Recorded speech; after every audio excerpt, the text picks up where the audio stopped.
yo, what's going on, peoples? What's good? What's good? What's up? What's up? What's up, guys? What's going on? Man, a lot's going on lately, man. I'm just ready to dive into it, man, because it's like, man. Yeah, absolutely. First and foremost, I want to say God bless to you, brothers. Good to see you again. And just want to welcome our viewers to our show. I want to introduce myself. My name is Mark _Faithful 87, representing always Faithful 24/7. With my big brother Troy, with my other big brother K Jizzle, representing the West Coast. That's right. Yeah, man. I'm happy to see you guys. I'm happy to be back. I'm happy to be back too, man. No better feeling than this, you know. Yeah, man. No doubt, man. Yeah, man. This day has been a long awaited. Yes, Right. Been long awaited, and with today's signings and reconstruction of contracts and losing some players yesterday, losing Raheem Mostert. That was brought to my attention by my brother Troy. That one really hit me, guys. me too. Yeah. The Miami 49ers now, I guess, right? Oh my God, man. You just compete speed, man, and that guy, he outruns geometry angles, man. He's getting to that corner, and that opens up the whole playbook. So, widens out the defense. I'm gonna miss him. Yeah, I was hoping to get him back, man. Him and Mitchell in the backfield, shoot. Yeah. Golly. Yeah, man. But it's Happy New Year to everybody, if you know what I mean. Yeah. Happy New Year. Yeah, happy NFL new league year. That's right. New league year. Papa Clark or something. Word, it's been long awaited, man. I think I won't say personally, but mentally, it's been long awaited, especially because of Jimmy G. We want him off the books. Respectfully, we do. Respectfully, I want him off the books. However, Parag, he does what he do, man.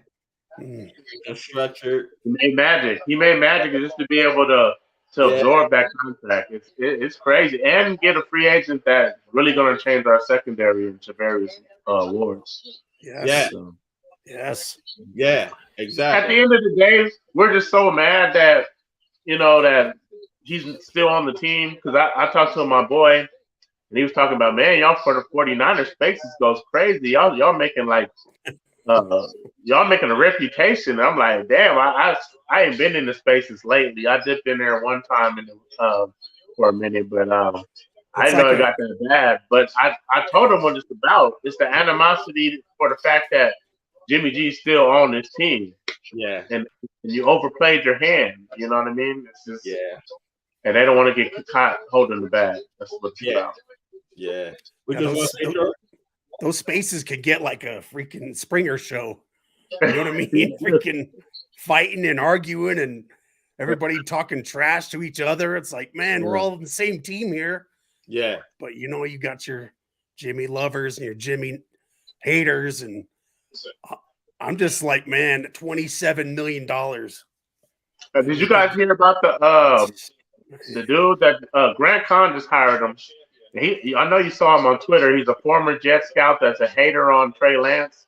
He's trying to make his whole career off just hating on Trey Lance. Really? No. Oh, man, bro. I'm not aware of it. Okay, so he just got hired on by Grant Kahn. Grant Cohn? Cohn, yes, hired him just because he shares that controversy. This dude wrote a book that he's a former Jet scout. And I'm like, man, I wouldn't even want to put that on my resume. One, for just being a former Jet scout, and he's just all proud of it. He's got the Jet hat on and everything, bro. Man. And but anyway, he goes way out of his way to say Trey Lance ain't it and all that. And I don't know. That's the one thing about our fan base is like certain people in the media with a platform, they both have their agendas, whether it be Jimmy lovers or Trey Lance haters or whatever. They both divide us as a fan base at the end. That's surprising because he's always all about Trey on Yeah, his show. He's always but like, if you start know, the if you kid, know start the right, kid, you know. but if you realize how he has his content and people hate on him, but he's like doing numbers as far as content and how his content is. He's stirring the pot, so he likes people that stir the pot. That's the people he hires. If you really deep down. Okay. Yeah. But that's surprising, like, because I'm not used to Grant Cohn like hating on Trey Lance. He doesn't though. No, he doesn't. Right. And he's one of the guys that want him to start this past season. Yes. But here's the thing though, wouldn't you want different opinions in the room? That makes a better room. You know what I mean? So it's as long as they're stirring the pot, which is the thing that generates content and clicks. You know what I mean? Clicks and views and yeah. And that's all he's about. I mean, it's smart though. It's real smart business. It's not. You can't mock the hustle. Yeah, that's true. You get people worked up, man. Then they want to watch and argue about that's it. What First Take. That's what First Take did, and that's why I used to be a Stephen A. Smith fan too. First Take ran his first little cycle. Yeah. Now I can't even stand the dude because it's just like, man, everything's for shock value instead of substance. And once you lose the substance, you don't really have anything to fall back on. So it's just like it becomes a repetitive soap opera type of deal. Well, you know how it is, man. You know, drama draws attention. Yes. And it draws views, which draws clicks. Yes. You know what I'm saying?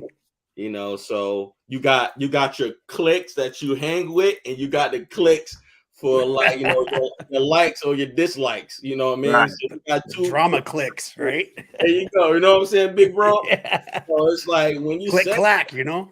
Yeah, man. I'm like, wow, like for real. But I mean, honestly, like things like that, and I appreciate you, you know, you bringing that to my attention. I wasn't aware of that. And honestly, I would have retweeted it, but I didn't want to give it the attention that it don't deserve. Like this dude's a nobody. You know what I mean? Like, I want to make this shit like pop.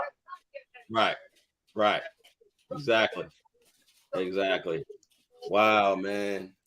So, you know, being that, you know, the last breaking news that I've seen with Raheem Mostert, you know, going to the Dolphins, you know, before we started the show, me and you, Jizzle, was talking how if Raheem Mostert is going to, you know, to Miami, okay, we know Hasty is back. We know Trey Sermon with us, and we know Elijah Mitchell is with us.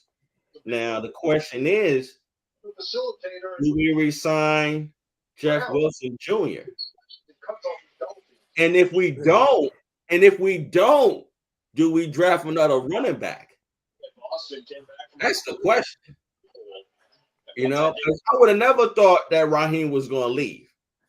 Honestly, you know, they got more cap space and more money. You know, so but what does that mean now? Do we resign Jeff or do we not resign him and we just find another running back in a draft?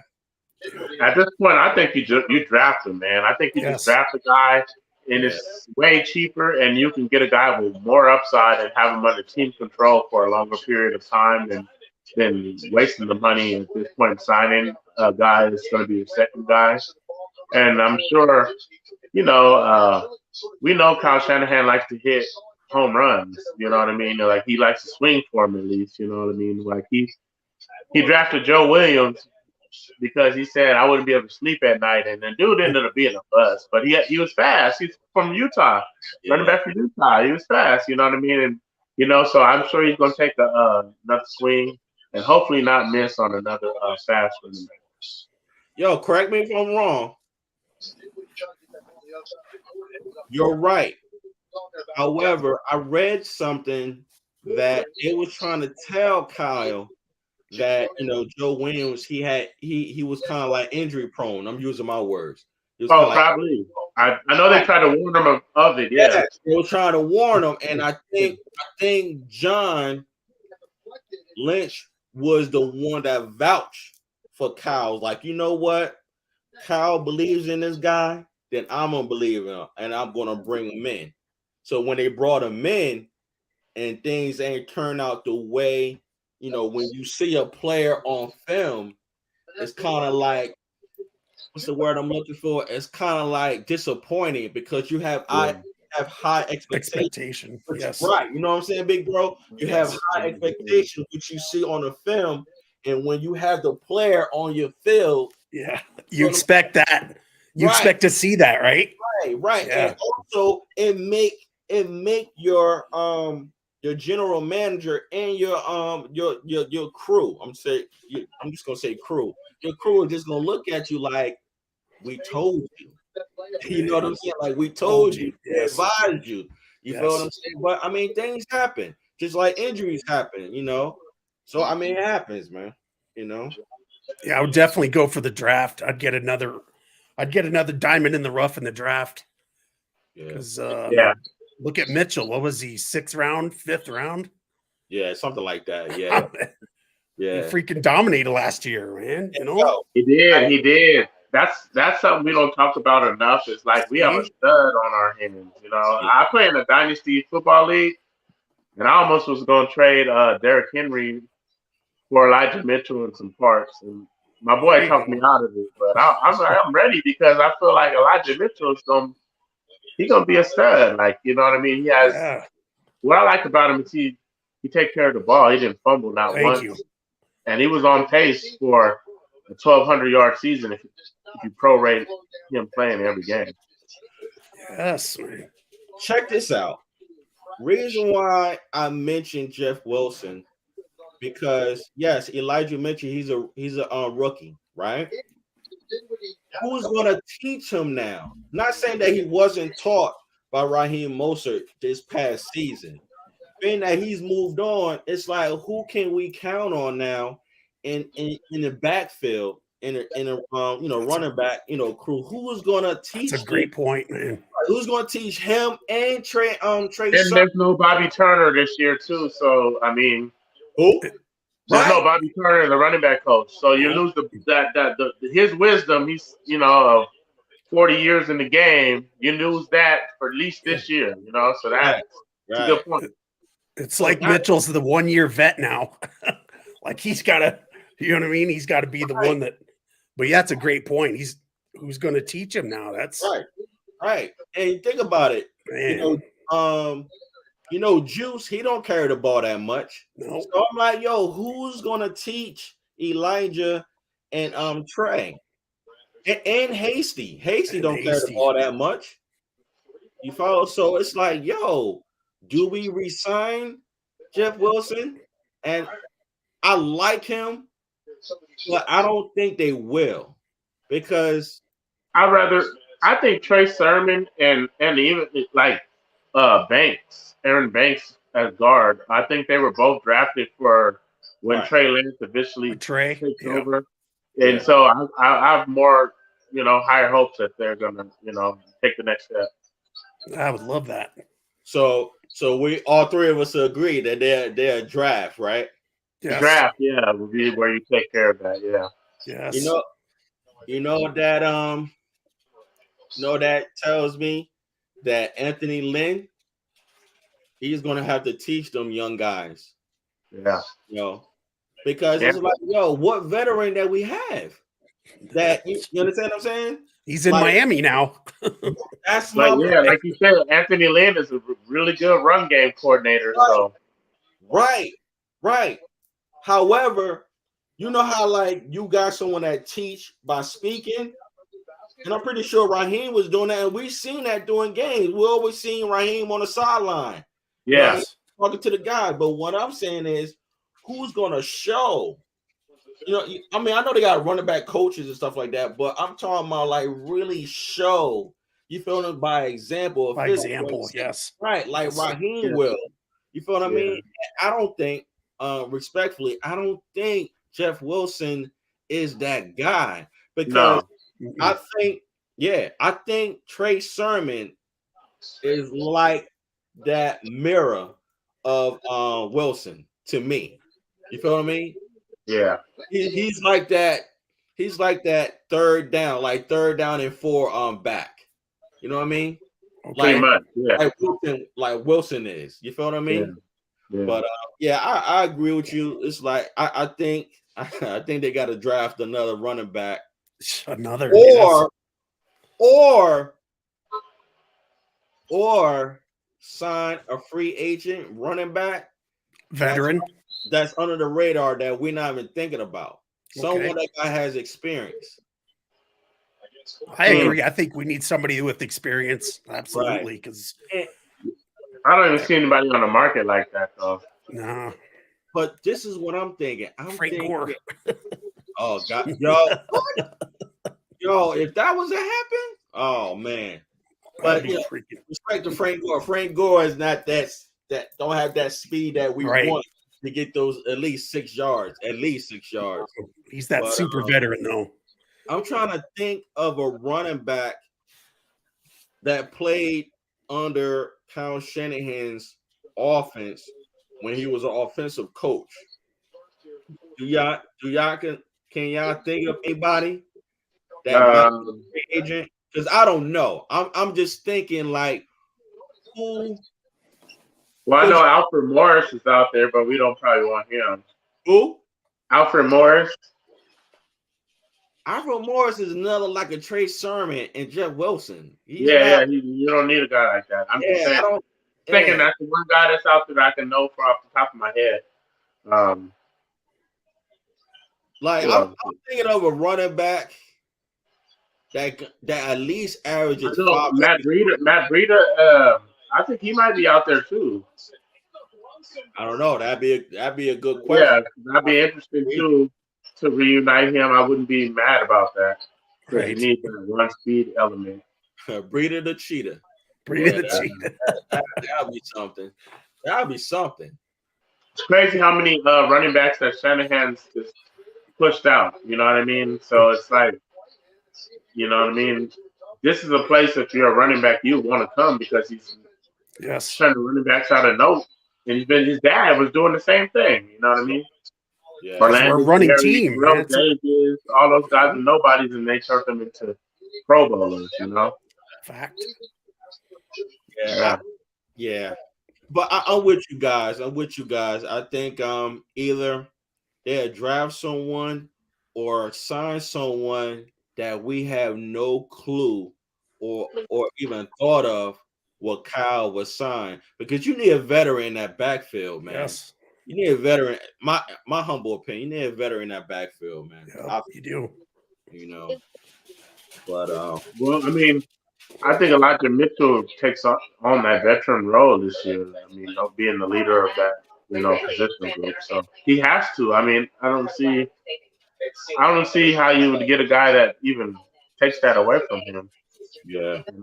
There's nobody on the market that you could just come in and just say, hey, you be the veteran guy of this position group and lead us. Yeah. I'll tell you one thing.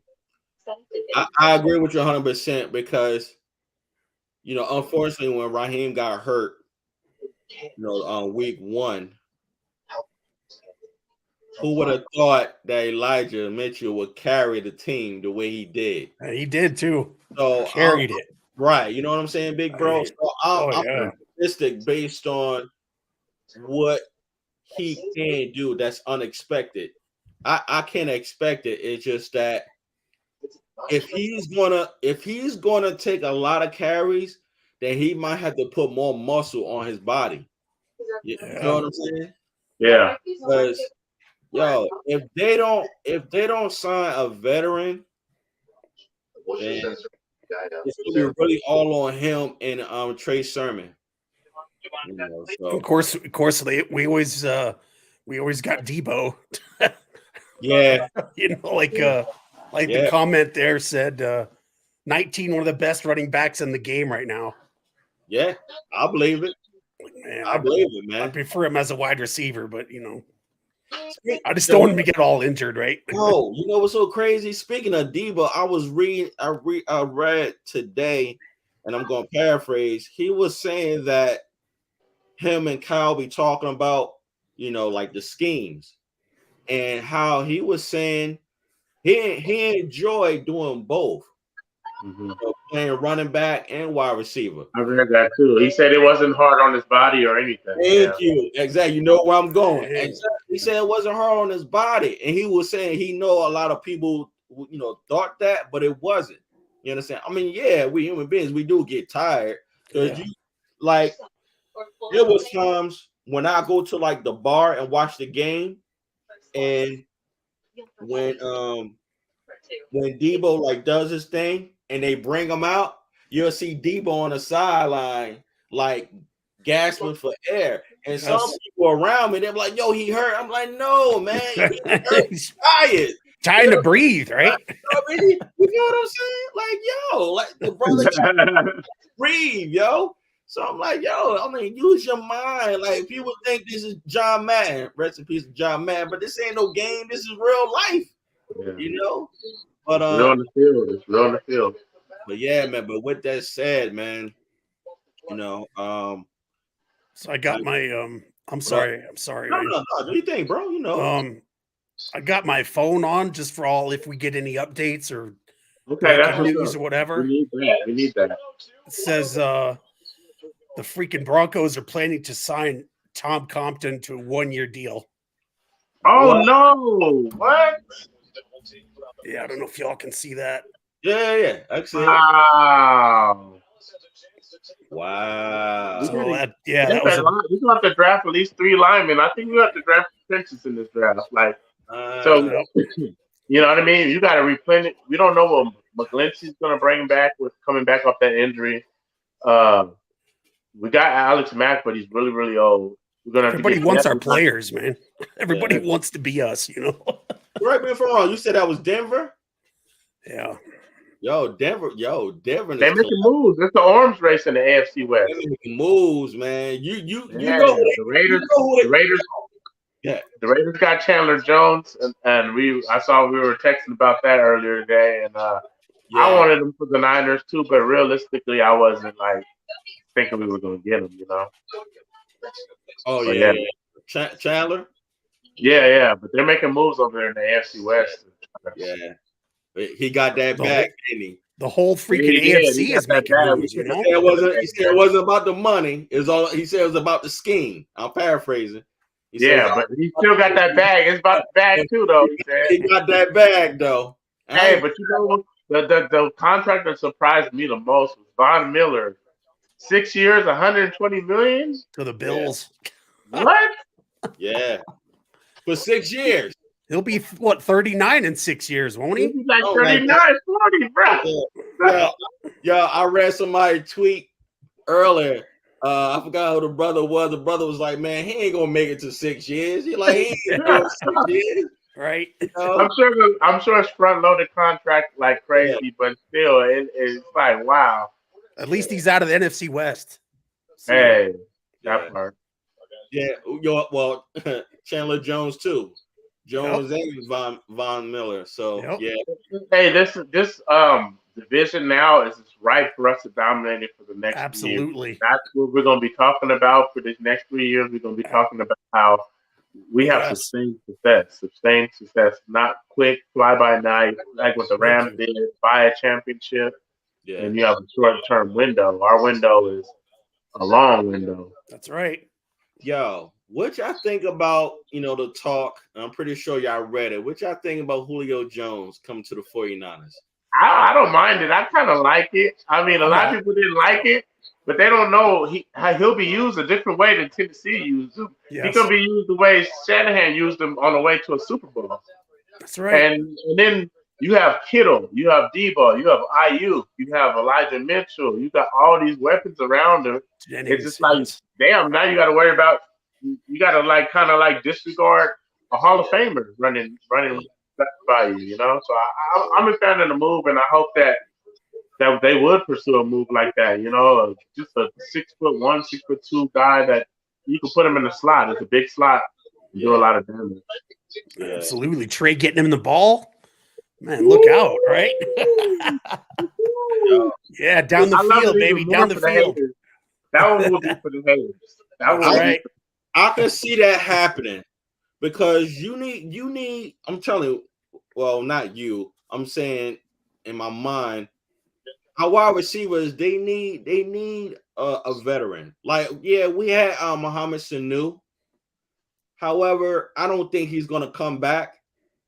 So we need someone like a Julio Jones Yes. to teach Debo, Ayuk, Jawan Jennings. Yes. You know what I'm saying? And whoever that's left on our wide receiver core, the ropes. And, so I just think everyone needs like a veteran, the running back core, the wide receiver core. Everyone needs like a veteran, just like Everybody. Yes. just like Trent Williams. He's the veteran on that yeah. whole line. Yes, You he need is. a veteran, man. Yep. So if they move Aaron Banks right next to Trent Williams, yo, You're gonna learn, and that you're gonna learn a lot. Would learn. Yes. right. I think we'll be in good hands, in really good hands. Do you think here's a question for you guys. What's Do you up? think Trey Lance needs a veteran? Yeah, Okay. yeah. Yo, Jizzle, I thought about you earlier when I seen Tyrod Taylor. Oh yeah, I I said, would like that. I said, my boy, Guy is gone, and I thought about Joe Flacco. He re-signed with the Jets. I said, oh, that's gone. But what about Kilpatrick? Who? Fitzpatrick. Oh, he's still out there, Oh, okay. and so is Winston. But here's the thing: I don't really think so much we need a veteran. So much because that's the reason they signed Brian Greasy to be the quarterback coach. He's going to be watching film with him every day, like that veteran would have done. But that's what they brung him here for. It wasn't because he has experience as a coach. It's just you have experience as a quarterback, and you sitting in that film study with Trey Lance is going to be highly beneficial because you're drawing on a wealth of many years playing, and your dad was a Hall of Famer. You know what I mean? So you just look at that aspect. I think that we really don't need a veteran quarterback because that's in a sense what he was brought to do. So Yeah. Wow. But yeah, with that said, man. I'm thinking about what's the deal with Arden Key. You know what I mean? I think this is a slow market, bro. Like all the dominoes have like the Von Millers. I think the Gregories, even the DJ Jones. It's like a D-line market, and that has to settle. Those guys have to come off the board, and then it sets this market, I guess. Let me ask you a question. What are y'all thoughts of Bosa and Sosa on the edges, and Javon Kinlaw and Armstead in the middle? Y'all content with that? Sorry. I'm cool with that. No, bro. I'm cool with that. Absolutely. Speed and power. Let's go. Yeah. We need to scare those quarterbacks, man. We need to make them jittery. Yeah. You know? Because I was getting some vibes, not a lot, but I was getting some vibes. Like some people not really feeling Sosa like that. Really? Yeah, and I'm like, yo, he's good. I mean, He's good. Yeah. I mean, it was only his first season. All right. I can't remember how many sacks he got, but he was pretty much up there. I don't think he had that many as Arden Key. I think Arden Key has 5, I think, for the season. Yeah, Sosa's no chump. He's no freaking pushover, you know? Yeah. Jizzle, you good, bro? I'm good, man. That's something in my throat. I'm like, man. Yeah, man. I mean, I like Sosa on the other end. Yep. That's just me. I do. You know, I would I love to do. see that. Yeah. I'm cool with that 100%. I just wish we could free up some cap money, but it is what it is right now. Yeah. Right. Yeah, yeah. Well, we at 9, right? We're sitting at 9, right? 9 million, right? I think 18 now with the other structures. I think is it. Really? Mm-hmm. I know it's 18, but that kind of like minus where we was at that made it 9 million. I think we're 9 million over the cap, I think. Okay, it could be. Oh, I mean, Wow, under, it's under, right? Yeah, 9 million under, right? Because I know we were right under, like at 4 million.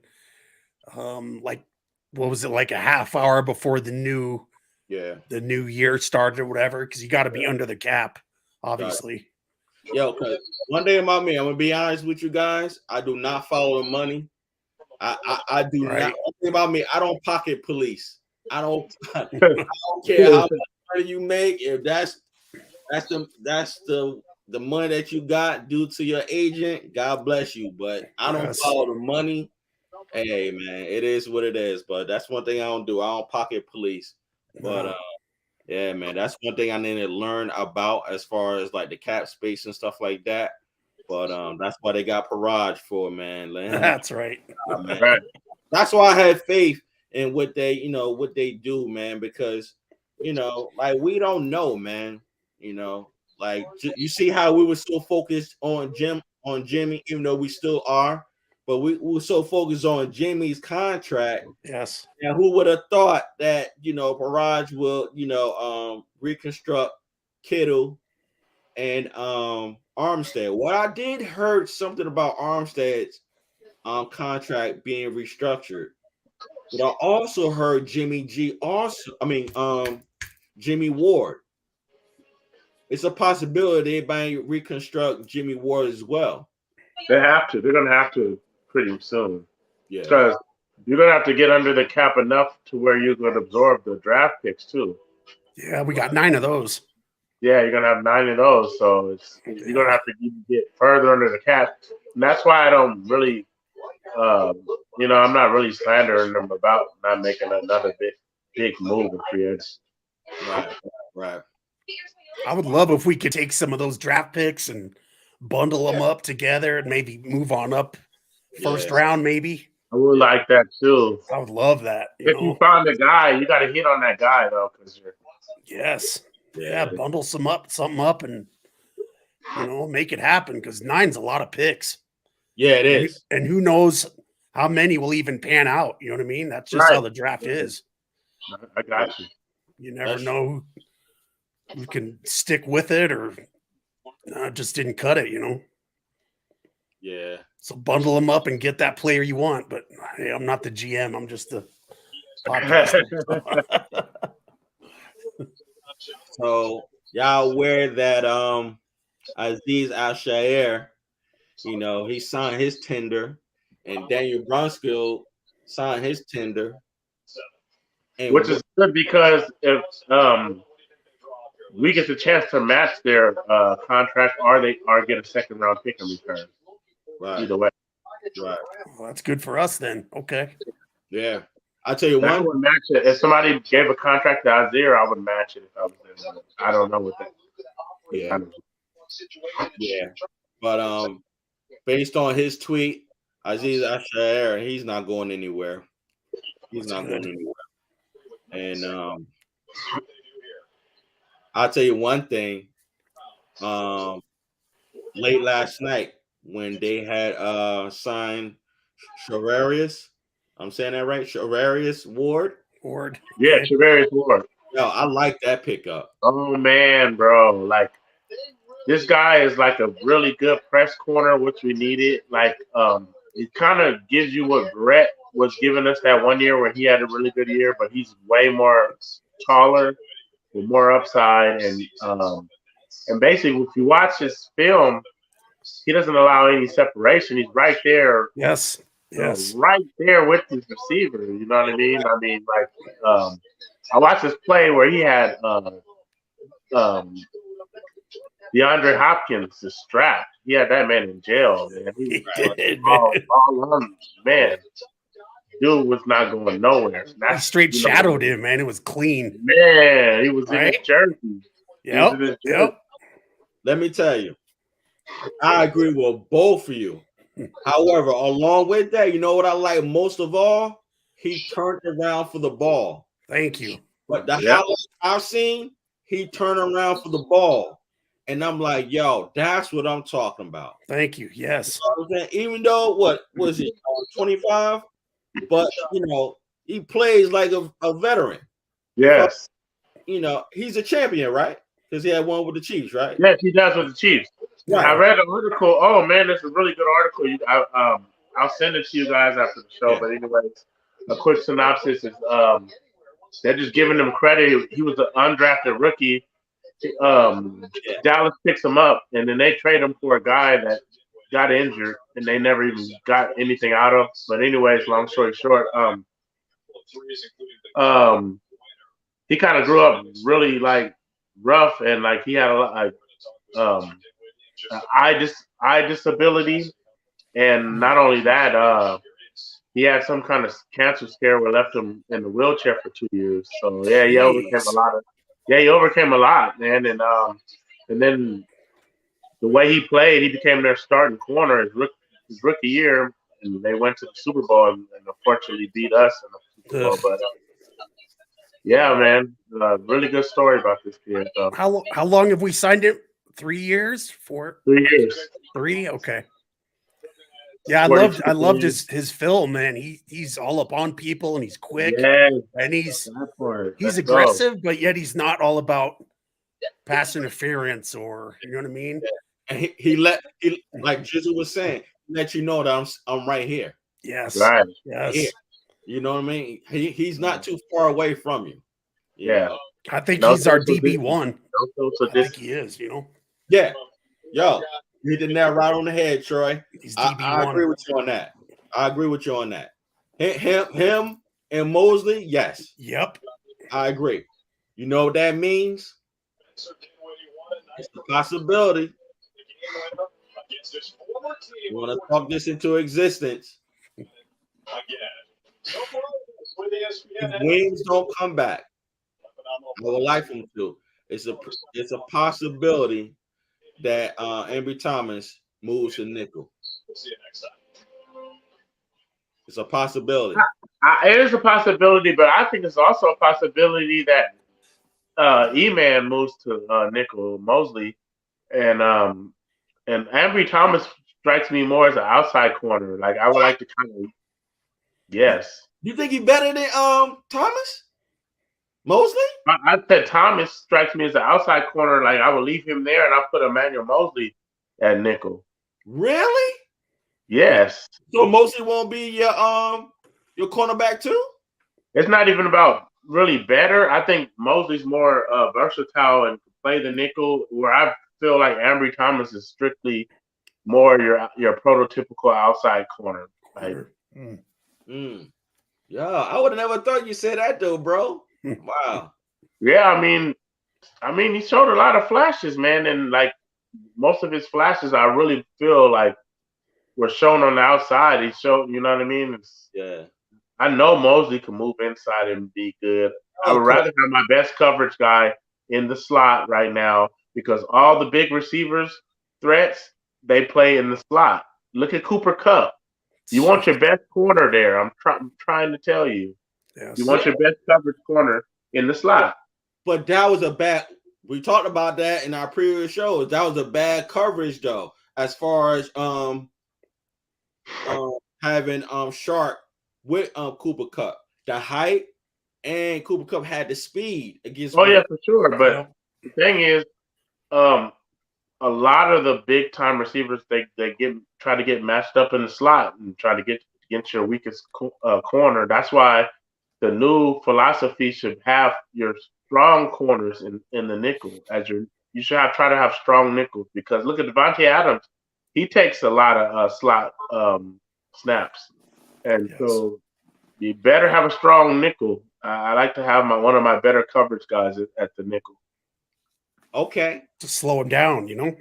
Yo, Yeah. check this out. This is what I said before, and I'm going to say it again. How about this?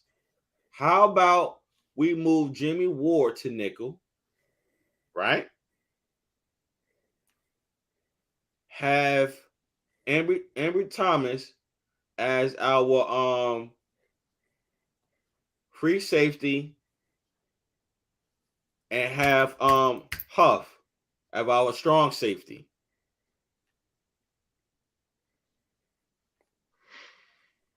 I say, man, we need to not do that. Ward is too important as safety to do it. I on the surface, on the vacuum, I feel what you're trying to say, but Ward is just too important to that defensive backfield. We probably lose Tart. I don't know.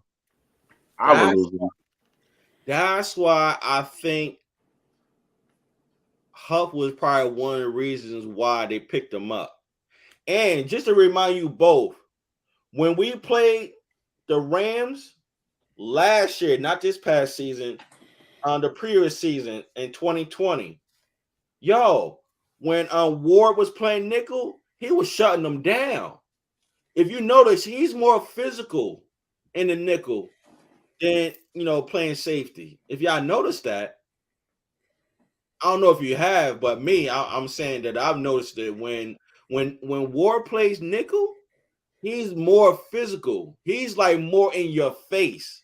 You feel like, to the point, like he's one of them guys. I saw it many times because the Niners run a lot of cover one and where Ward is the strong safety or free safety or strong safety rather, and he gets matched up in man coverage and cover one. So I've seen him do it a lot, and he's really good at that. I mean, he started off as a nickelback for the Niners rookie year, so he could definitely do it. I just feel like he's become so important to our defensive backfield, and you don't want to make too many changes in the defensive backfield.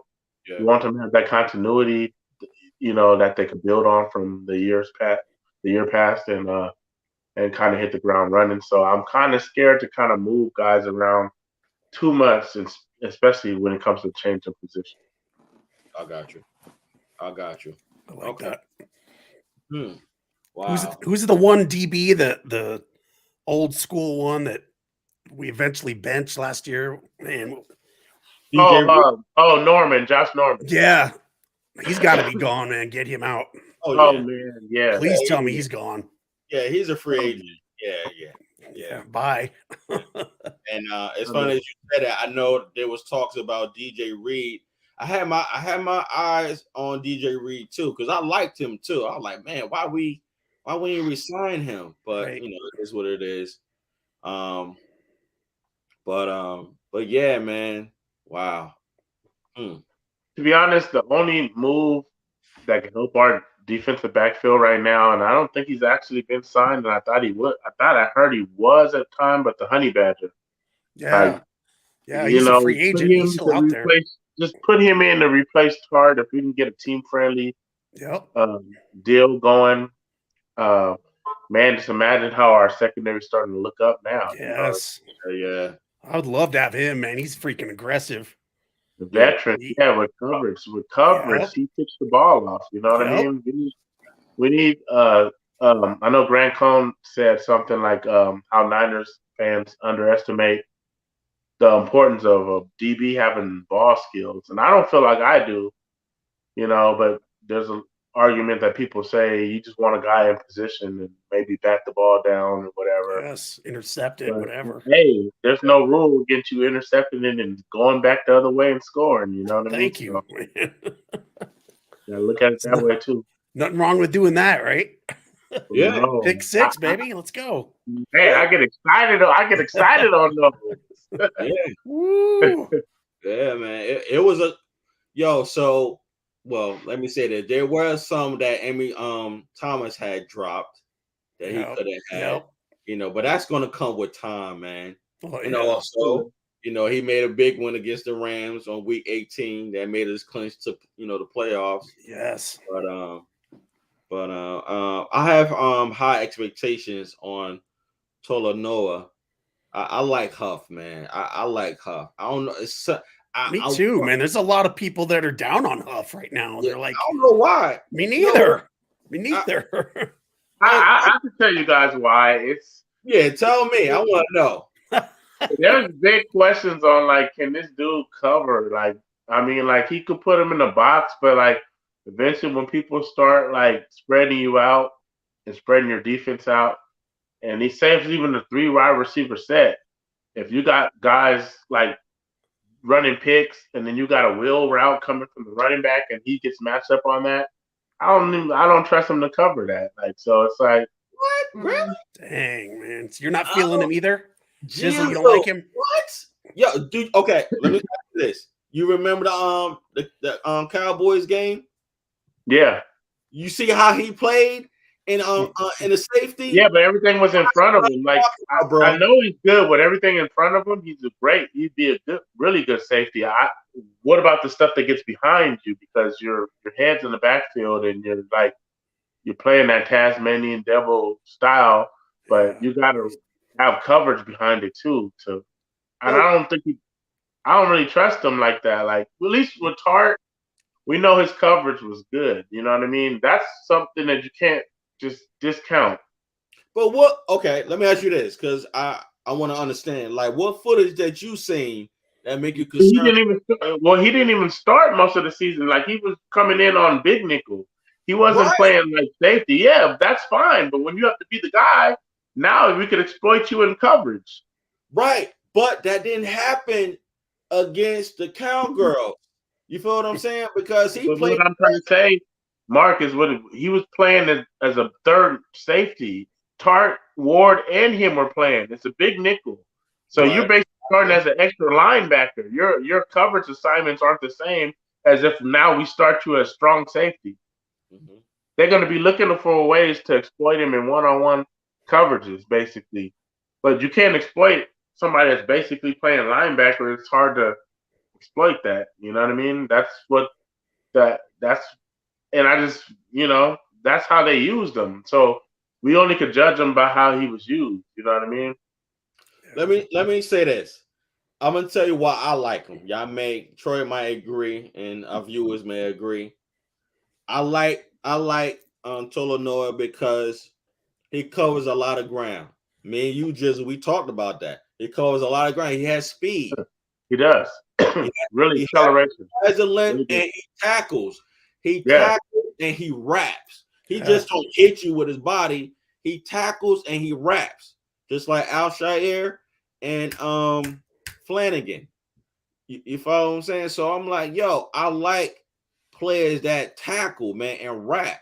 You feel what I'm saying? Because once you hit and they still moving, your job ain't finished. So what I like about him, and he catch the ball.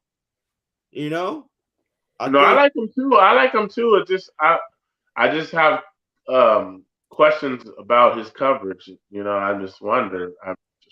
I wonder if we put him at the main safety slot, can you not be a liability? Yo, I feel you on that. I'll tell you one thing. This season coming up, yo, we're gonna see something different, man. I think we're gonna see something different, man. I really do. We're gonna see something different, and I think there's gonna be some changes in that secondary that we may agree with, or we both probably talked about. I'm like, yo, see, I told you. We'll see, man. Didn't I think we're drafting a safety for sure. That's gonna start. And I'm mark that, put that down. Write that down, huh?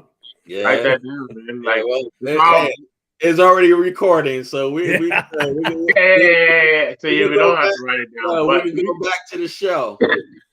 Word up, man. Yeah, I agree with you, Mark. It's going to be interesting this year because didn't we get rid of 9 coaches off season? 8 or 9, yeah. Dang, man! That's like a whole new. That's a whole new staff, a whole new way of how they coach. Yeah. That's going to be interesting right there. If everybody can gel and 9, that's a lot. To me, that's a lot of change in one season. Maybe Yeah. that happens every year. I don't know, but 9 is that seems like a lot to me, man. I don't know. But you know what? There's a great thing up behind it too, because Kyle, he has to be doing something right for other teams to come and hire these Taking it, assistants. yeah. Right. Yes. You know what I'm saying? Yes. Yeah. And I think what comes with that is comps. We were talking about that. Like compensations comes with that. That's So they right. know what they're doing. Excuse me. So I applaud it. And one thing about Kyle, man, you know, he likes to promote people in-house. If you Yes. know, he likes to promote people in-house. And also, you know, he's bringing players in that also play for his father, That's right. which makes sense. You feel? I mean, I don't know what's the problem with some other, you know, with some faithful, but like, oh, why he's bringing in these players that you know that play for his father. I'm like, yo, what is the problem? You feel what I'm saying? Like, if they know what they're doing and you know they're good at what they do and they know the playbook, hey, so be it. Come on in. I look at it like Right. this: like if you were investing in stocks and somebody had inside information, Yeah. wouldn't you want to take that and make some money? Like, come on, man. He got inside information on these guys because he's got a background That could help us out. Yes. Yeah. Intel. Yeah, man. Yeah. Wow, man. Wow. So, yo, let me ask y'all this. It's gotta talk about this, man. Do we keep Dre Greenlaw or do we trade him? Keep him Do we keep him? for this year. The way I look at it is you have 3 elite linebackers and you can use that to your advantage in your defensive scheme. Yeah. You know, you don't have to make a decision right now. Like, just, go all in on this year and see how the chips fall. And Greenlaw he's kind of a reckless player, but he's really a good player. I mean, Yeah. that play that got us to win the division against Seahawks, where he just blast that guy on the goal line, like, Exactly. man, Yeah. you know how pumped we were thinking at that time that, man, that might be the Yep. play that propels us to a Super Bowl. We were That's all right, man. Yeah. Only reason why I ask is because there's been talk, you know, regarding him and Jimmy and Eric Armstead as far as trading them 3 for a higher pick or for many picks. You know, being that we already know that Eric is, you know, just staying put. You know, I was just thinking like, yo, I like Dre Greenlaw. You know what I mean? And I'm like, yo, I wouldn't want to trade him. You know, and I'm like, well, if they do, like, yo, are they gonna trade him with Jimmy to get, you know, I wouldn't. yeah, I wouldn't either. You know, To sweeten the deal, you know. yeah, exactly. That's right. Exactly, Troy. That's like, man, you at a garage sale and nobody's buying stuff, so you like, man, take my car with this stuff, and then Yeah, please just take this stuff you can have my car because I need to get this stuff off. I need to get it out of here. Yeah, man. And that's what I feel about Jimmy. He's that trash you're just trying to sell at the garage sale. But damn, don't give the wife and the dog just to get rid of the trash. The trash. The trash don't go anywhere, you know? Yeah, exactly, man. Exactly. That's right. I hope we keep him, man. You know, because he's good at coverage. He covers the field real good, and he's very physical. You know, he brings that swarm mentality. You know, along with Warner. You know, so I would need like that. to keep him. I hope we don't be shocked tomorrow with devastating news, just like we heard the devastating news with Raheem Mostert. Jeez. But yeah, I like Dre, man. I like Dre, and I like Aziz Al-Shair. all three of them lined up. Yeah, man. Tahir is the guy you have to lock up, though. Eventually, it's going to be him and Warner. But, like, I wouldn't just force myself into making that decision when I have this guy under team control. I want to stack the deck to where we have a dominant defense. If we keep changing too much stuff on defense, it ain't gonna be the same defense, obviously. You know what I mean? So I want to keep some continuity, some chemistry where people could just lock in and everybody just do their job. That's right. I feel you. But you know what? You know what, bro? I ain't worried about that. Let me tell you why. Two coaches, man. D'Amico Ryans and Christian Stark, man. They ain't having that, bro. They are not having it, man. So I'm not concerned, man. I'm really not concerned. I'm telling you that signing last night. Tavarius Ward. Tavarius Ward. Yeah, I like that. I like him, man. Me too. Yeah, I like that because I was always concerned about our secondary, man. Always, man. That's all I talked about was our secondary. Yes, I was just concerned about our tackling and our reaction to the ball because Mosley and Ambry Thomas, they was always there. It's just that the reaction to the ball was just slightly late. You feel what I mean? Yep. So, but we'll see. So, but wow. But I was just thinking, if Tart don't come back, man, I don't know, guys.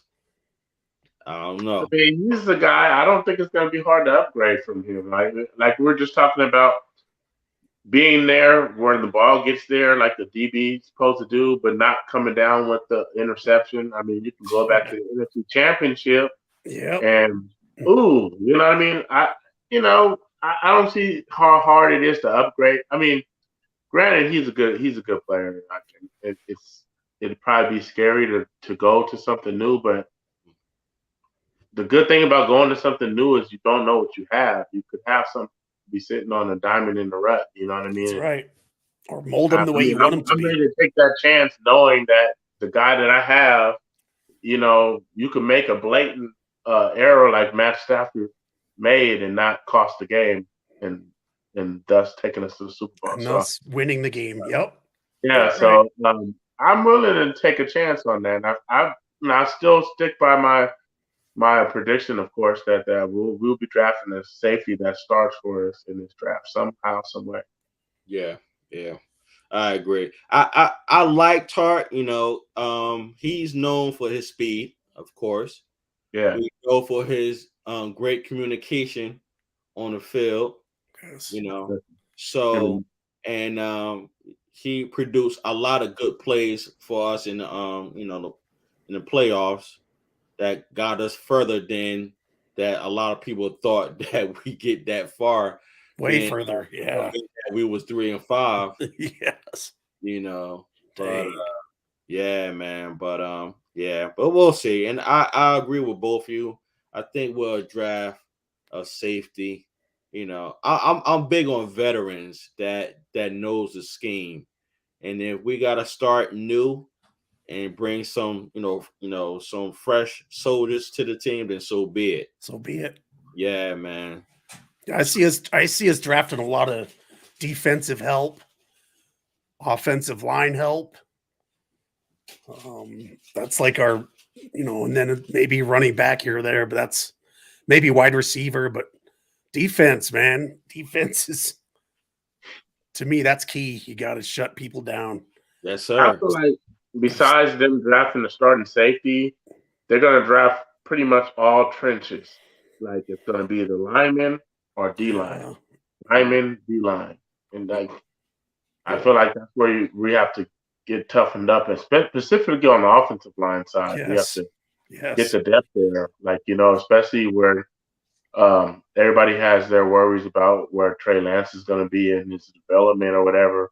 Yeah. The best way to develop your quarterback is to keep him upright. Protect him. Thank you. Yeah. Protect Trey at all costs. Yeah, I agree, man. So being that y'all mentioned Trey, man, you know, yo, mm, we seen him working out, doing his thing. I believe he's starting, man. I believe he's Me starting. too. You know, some Hope so. yeah, me too. However, I believe he's starting, and the reason why I'm saying that, there's some doubt and concerns based on Jimmy G not being traded yet. So being that he still is a 49er, you know, I've seen and read that some people was saying like bring it back, let's run it back. I'm not with it. I've seen that. I've seen I that. don't believe it. Huh? Ugh. That again? No, I said I've seen that same thing you've seen. Yeah, man. It's crazy that people will want that to happen when we've seen where it gets you every year. It's like Thank you. Every year. some Niner fans want pain. It's crazy. Like it's like keep banging your head against the wall and you wake up with bruises. You're like, whoa, what is this? Like, I don't understand. And it's just, And they keep doing it and doing it. and Right? you keep doing it, and keep doing it. It's like, man, and those same people call themselves intelligent people. It's crazy. And Crazy. think about like this. Could you imagine what message that will bring to the locker room if they kept Jimmy G? Divided, man. It So would divide divided. the locker room in a way to where I mean, it'd be terrible. And then how about Trey's confidence? That's over. Exactly. Like, you're telling me that I'm the man and this is Right. gonna be my team in the future, Right. and then Jimmy's back again, and I'm watching him and holding the clipboard and man, trade me. You're Nah, right. he Like, won't be let me watching. play. I read a lot into how it transpired in Pacific to last year. Basically, and I didn't even know about this, but Trey hurt his finger in the Raiders' last preseason game before the dress rehearsal before the season. Mhm. And they were thinking about starting him. They were thinking that he had a better camp than Jimmy G, and they were thinking about starting him Yes. at that point in time. Yeah. And that narrative gets erased. People forget about that just because they did the responsible thing. He's a rookie. If he has any kind of injury, you don't just throw him in there, right? That's obvious to the person with common sense. But and then they almost when Jimmy got hurt and Trey started that Arizona game, and he got hurt in that game. If he didn't get hurt, they were thinking about making him the starter again. So that's why when people start saying, no, Trey's not ready, and then let alone he wins the Houston game and a must-win game for us to make the playoffs against a Lovie Smith. Yeah. Lovie Smith got hired as head coach after that game, and so he had that defense humming, and you win that game, but Trey Lance is not ready when they don't even realize he beat Jimmy G in training camp from all counts out here, and he would have started if he didn't get hurt. So it's just crazy how the narrative changed so much to, well, we got to get another quarterback in here. We got to get Deshaun Watson, Brady, somebody. And I'm just tired of it. I'm tired too, man. Get Trey in there. It's Trey time. Yeah. It really is. Yeah. Yo, I agree. And the reason why I brought it up, because I'm going to be honest with you, man. I'm not really in no rush to trade Jimmy, because this is my reason why. I'm thinking business like these other NFL teams. You follow what I'm saying? Yes, I want him traded as soon as possible, but I'm thinking business like how they're thinking. Like, why should I rush to trade someone that just got his shoulder, had a shoulder surgery? You feel what I'm saying? Yeah. While I have at that time Trubisky out there and Watson's out there. You follow what I'm saying? And Yeah, I get and Wentz was out there too when he signed with the Commanders. But anyway, but yeah, I mean, I just think once Watson make his decision either tonight or tomorrow, we'll know who's next in line for a quarterback. And I don't know why I still think is one of these two teams. I'm looking at Cleveland. Yeah, with Baker's thing now, right? Right. I'm looking at Cleveland because more we get a report regarding Baker. It seemed like things is not going good over there between him and the organization. So I'm like, yo, for some reason, it's a possibility. Yeah, I see Cleveland.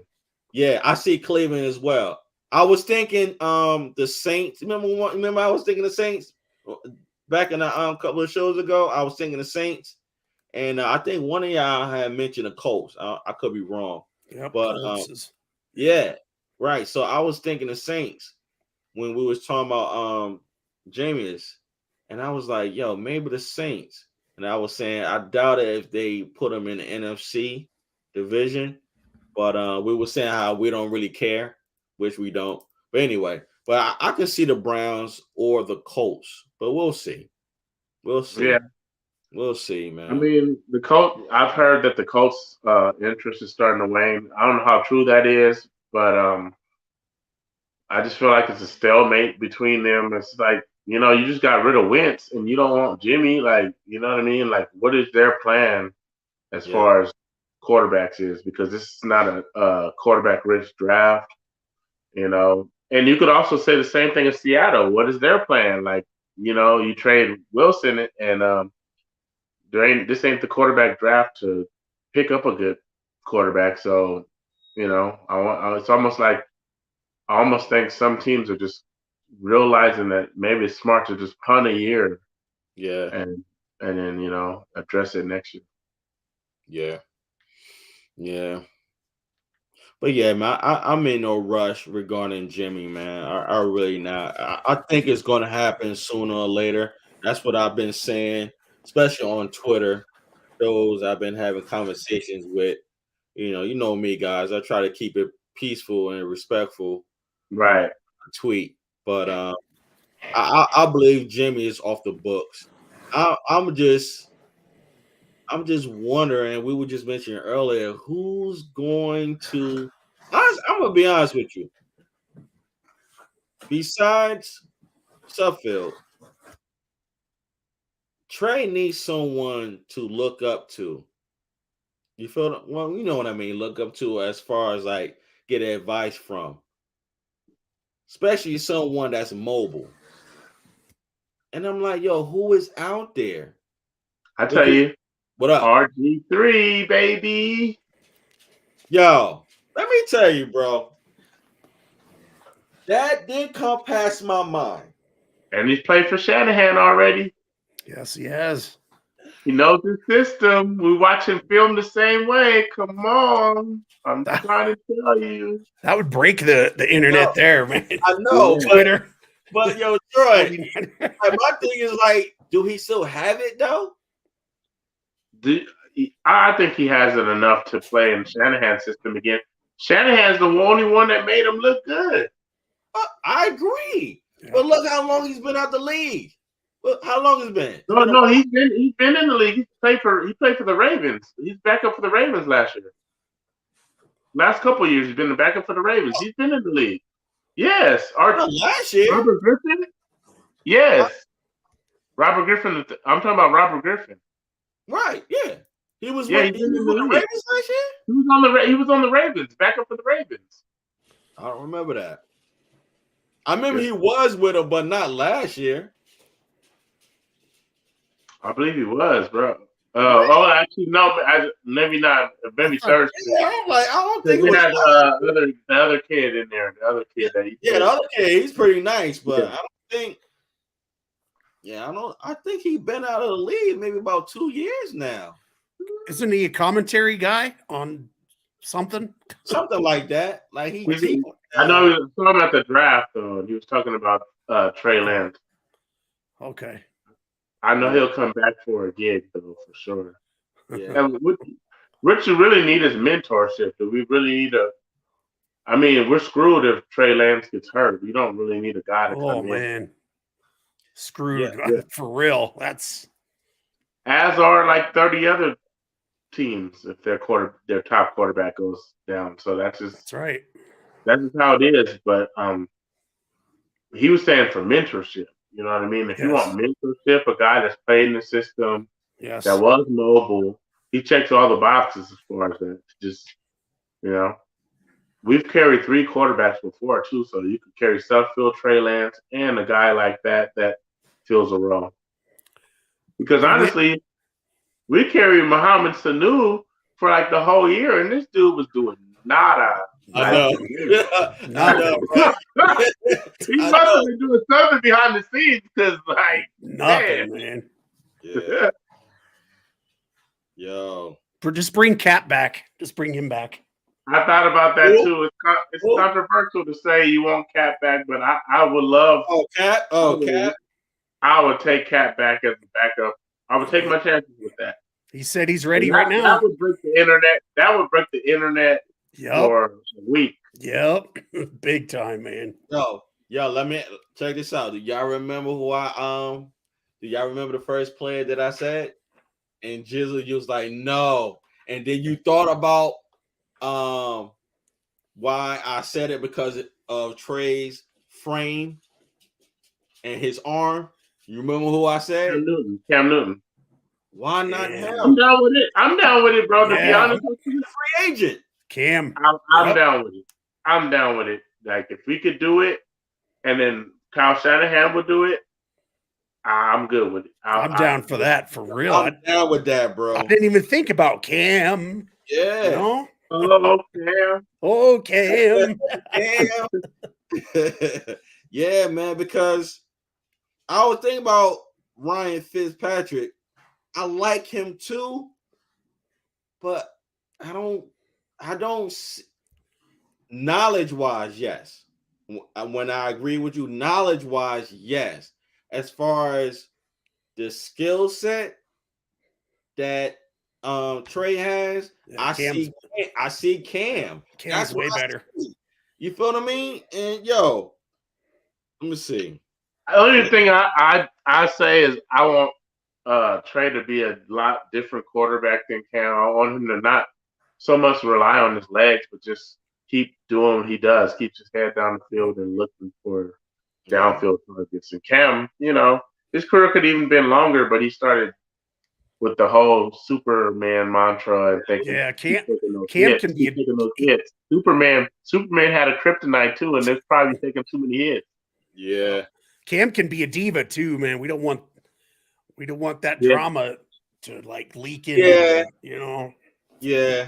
Because I bet Cam would be like, well, maybe I should be the starter. No, I don't think he would do that so much. I don't know. Maybe though. Yeah. But you know what? I read that Trey was happy that they resigned and brought back Sutherfield, which is fine because if Sutherfield, he knows the playbook, He knows the playbook already. Right, yeah. right. Yeah. So I'm okay. Maybe he has the knowledge to teach Trey, but physically,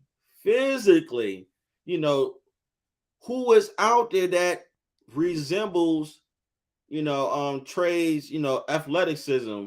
Yeah, you feel me? That he can mimic. You feel what I mean? Because you can have a coach. You can sit down with a coach and look at the film, and they can tell you like, listen. Always look downfield, but if you see this and you see that, this is where you run. But let me tell you this, though. I'll keep it real with you guys because I was at the and this was when Trey Lance pretty much first came in. It was the Arizona game. I was at that game, and Kyle Shanahan was using Trey Lance in a way I think he would use Cam Newton, and it wasn't looking good. It was like it stalled out the whole offense with these design runs and these kind of gimmick like things to get yards. And Trey Lance was taking hits, and it just didn't look good. And say if Cam Newton has to start, I'm just thinking like man, what the offense just stalls out the same way I seen at Levi Stadium watching the Arizona Cardinals. I'm just saying, it's scary to think about. Yo, I'm glad that you said that.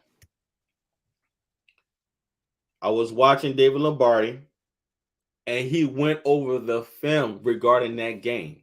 Mm-hmm. The majority of the mistakes was the offensive line. Okay.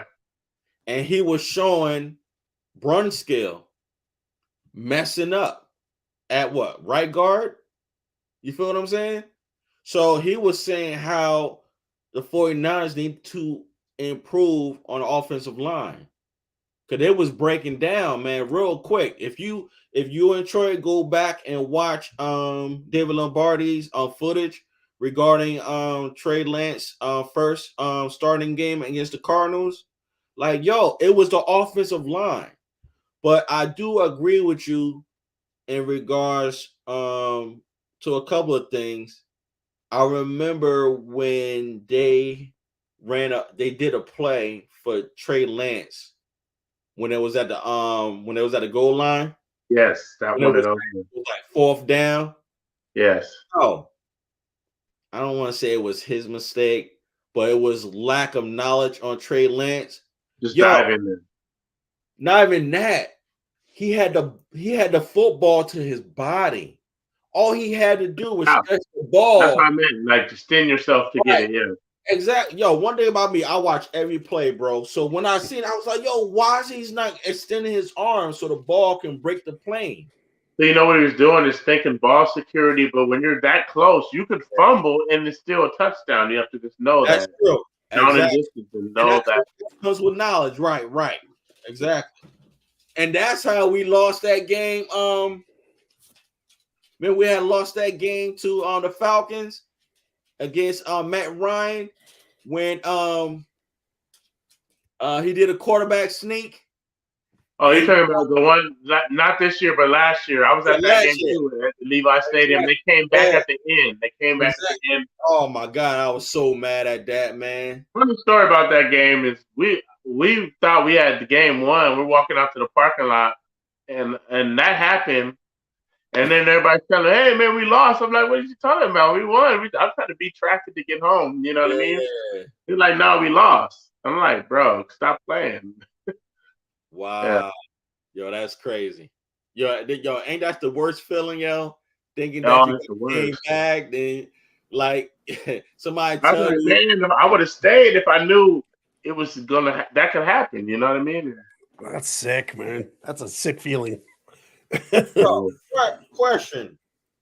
What's his name? Mariota? Yeah. Marcus Mariota?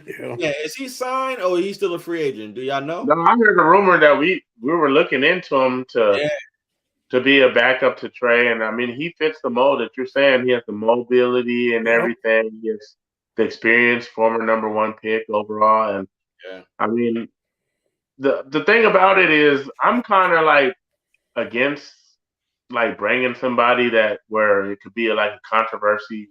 Could they start over Trey? I really just want to not bring anybody that's like super competition. Like everything's a competition, of course, but like not nobody that like everybody be like, well, I want to see Mariota start. It's just like let's settle on Trey. We're be behind Trey for the whole year, and then just support him and just watch what happens. Watch him flourish. Yeah, because he only 28 years old, still young. Perfect. So bring him in. Yeah, I like him or Cam, man. Cam is 32 years old.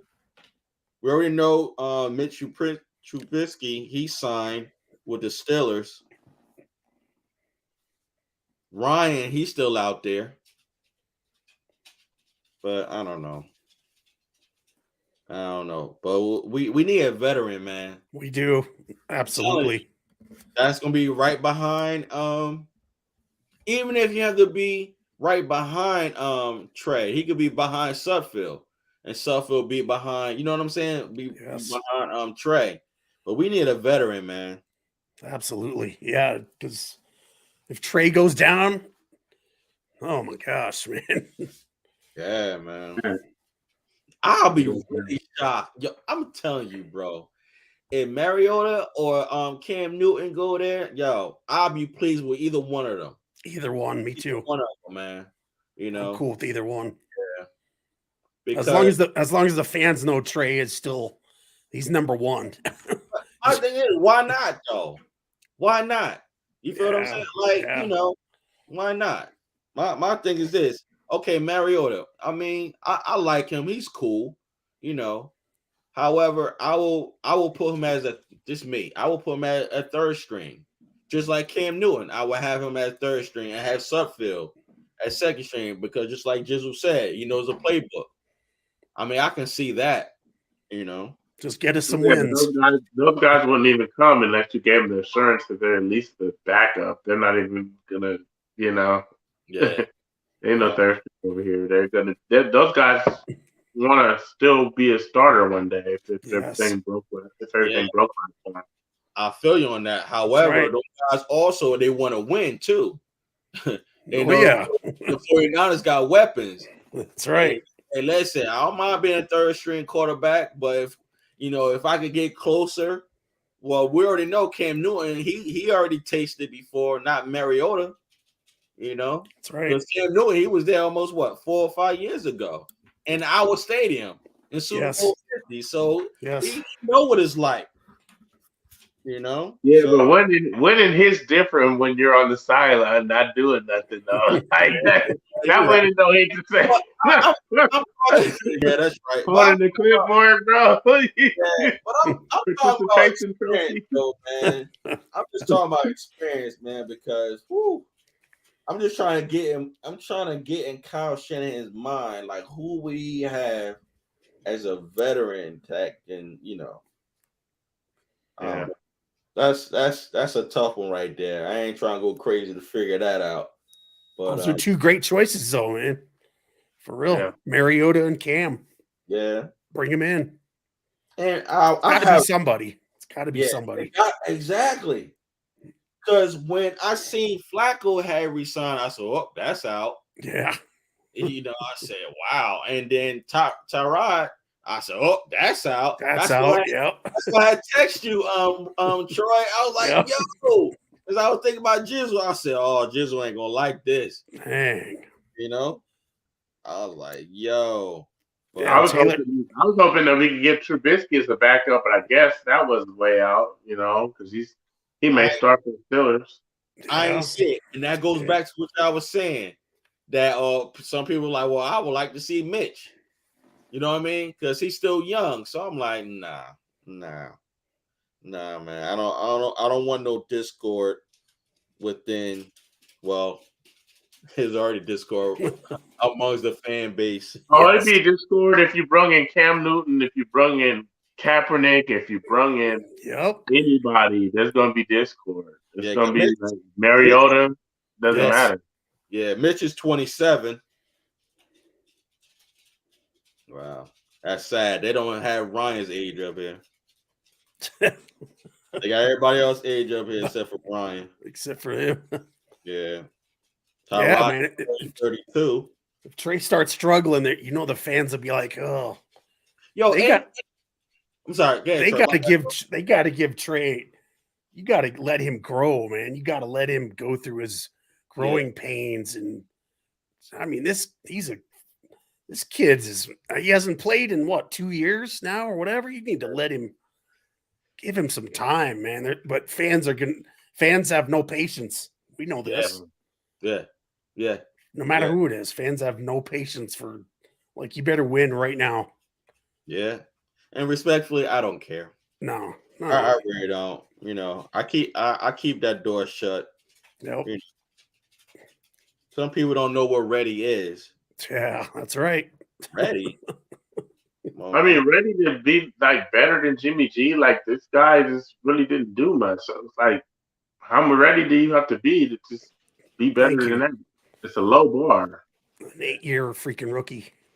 right? You got carried by a team to a couple championships and a Super Bowl, but you didn't win it. Like you overthrew Emmanuel Sanders. I'll never get that out of my head either. That's like my nightmare, man.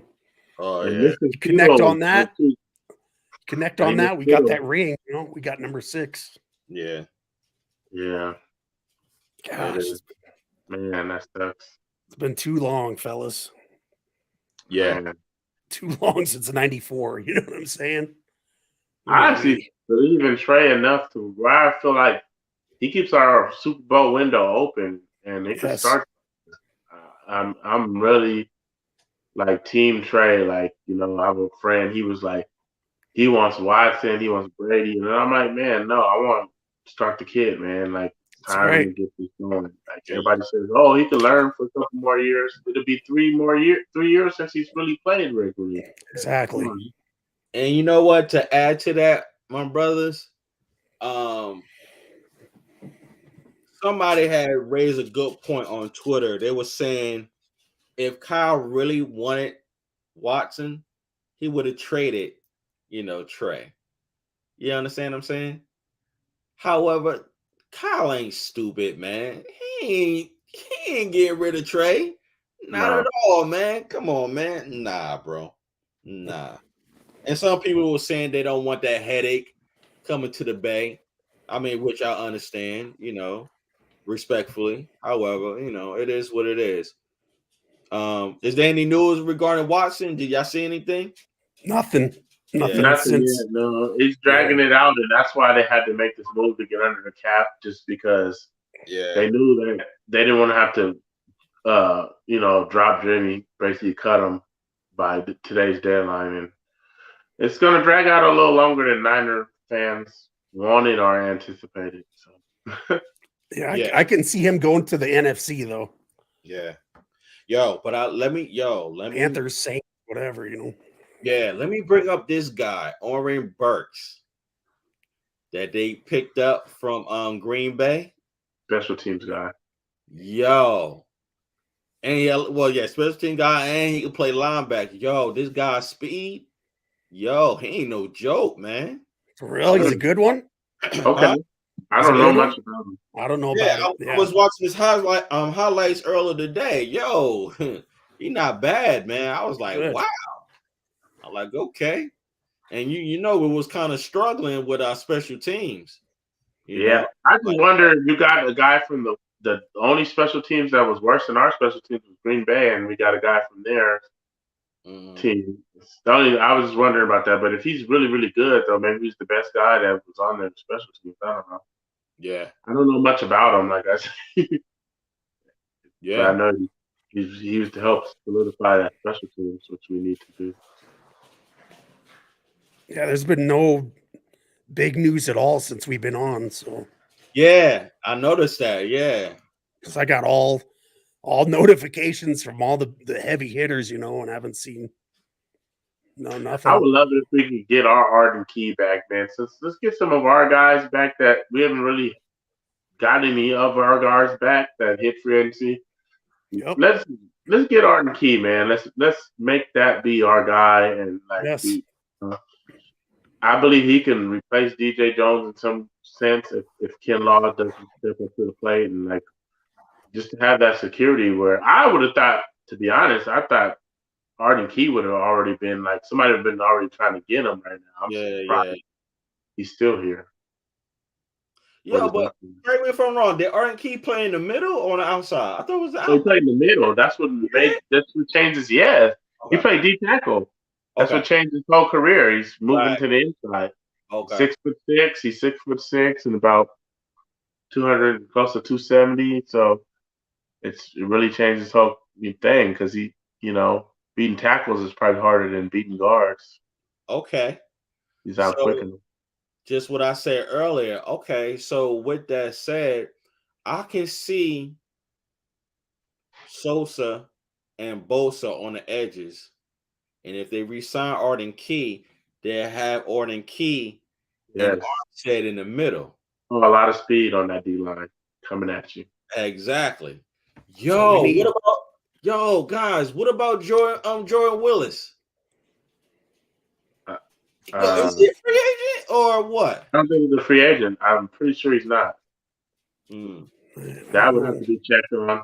But yeah, I'm pretty sure he's not. But Somebody would have to double check on that.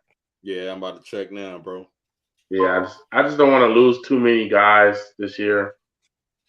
You know, when this is kind of a transition year when we're transitioning to at least a new quarterback, Yes. and the defenses took a little bit of a hit too. You know what I mean? We're losing DJ Jones, Ugh.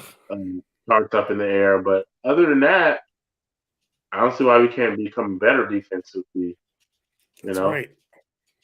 Yeah, we Various Ward, get that tight unit in there and just freaking dominate, man.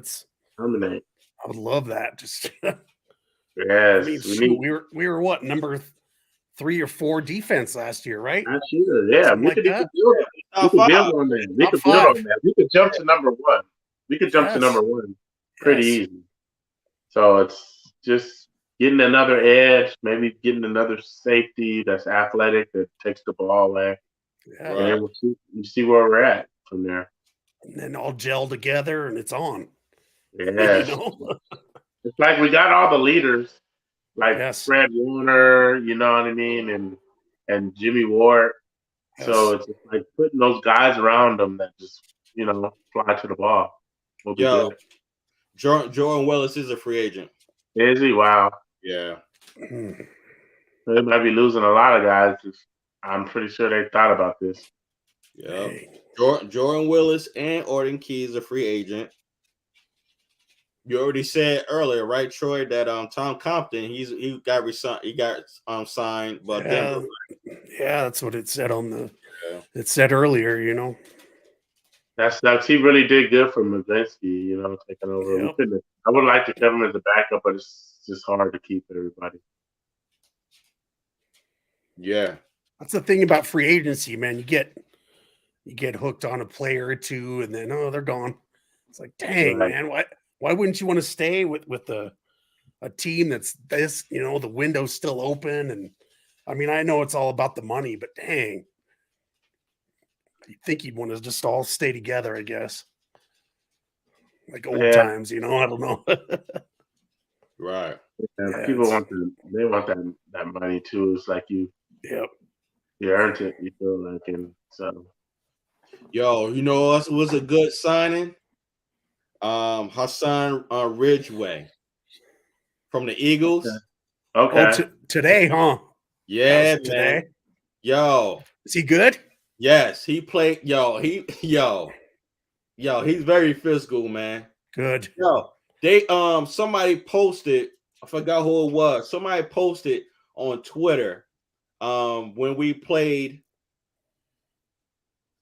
I The think Eagles. when we played the Eagles. I saw that. Yeah. Yo, he manhandled Brunskill, man. I was like, damn. Yo, word is born, yo. I was like, yo, I tell All you, right. yo, these teams be watching film, yo. Oh yeah. And I was like, yo, who is this guy? That's what I'm Yo, saying. Who is yo, this yeah. guy? Yo, he has speed, yo. That was a good pickup. Okay. Good. Real good pickup, man. I was like, okay. And but check this out. Do y'all agree that we'll bring Dante Johnson back? No, I don't. I don't even want him back. I think he's coming back. You think so? Yeah, Yeah. I think he's coming back, yo. You know why? Okay. He knows the system. I personally would rather have Verrett on a little cheap deal back. Yes. No, I agree. I agree. Me too. However, just me Yes. personally, not only because I work with Dante Johnson's cousin, his availability. You know what I mean? He's available. Yeah. You can count on him. You feel That's me? important.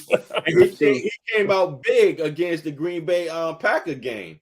So I would like to bring him back as far as because he knows the scheme Yes. and he's available. And I agree with you, Jizzle and Troy. Like, yo, I would like to have Verrett back on a friendly deal. Friendly. Yes. Very friendly deal. Very friendly. And Respectfully. the reason I say I want Verrett back is like this last sign in Travarius Ward, it just showed me that D'Amico Ryan wants to do a lot more aggressive press coverage and feel safe that that you can hold your guy for at least that time. It's kind of going to probably look a lot like how Seattle, the Legion of Boom, was doing, but with a lot more man defense versus cover 3 press. And so Love I that, feel man.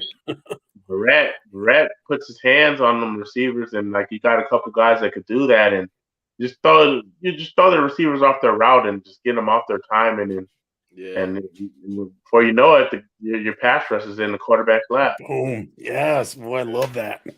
Yeah. Yeah, I'm so glad that D'Amico stayed with us. Yeah. Man, I was worried that he was gone. Like, dang.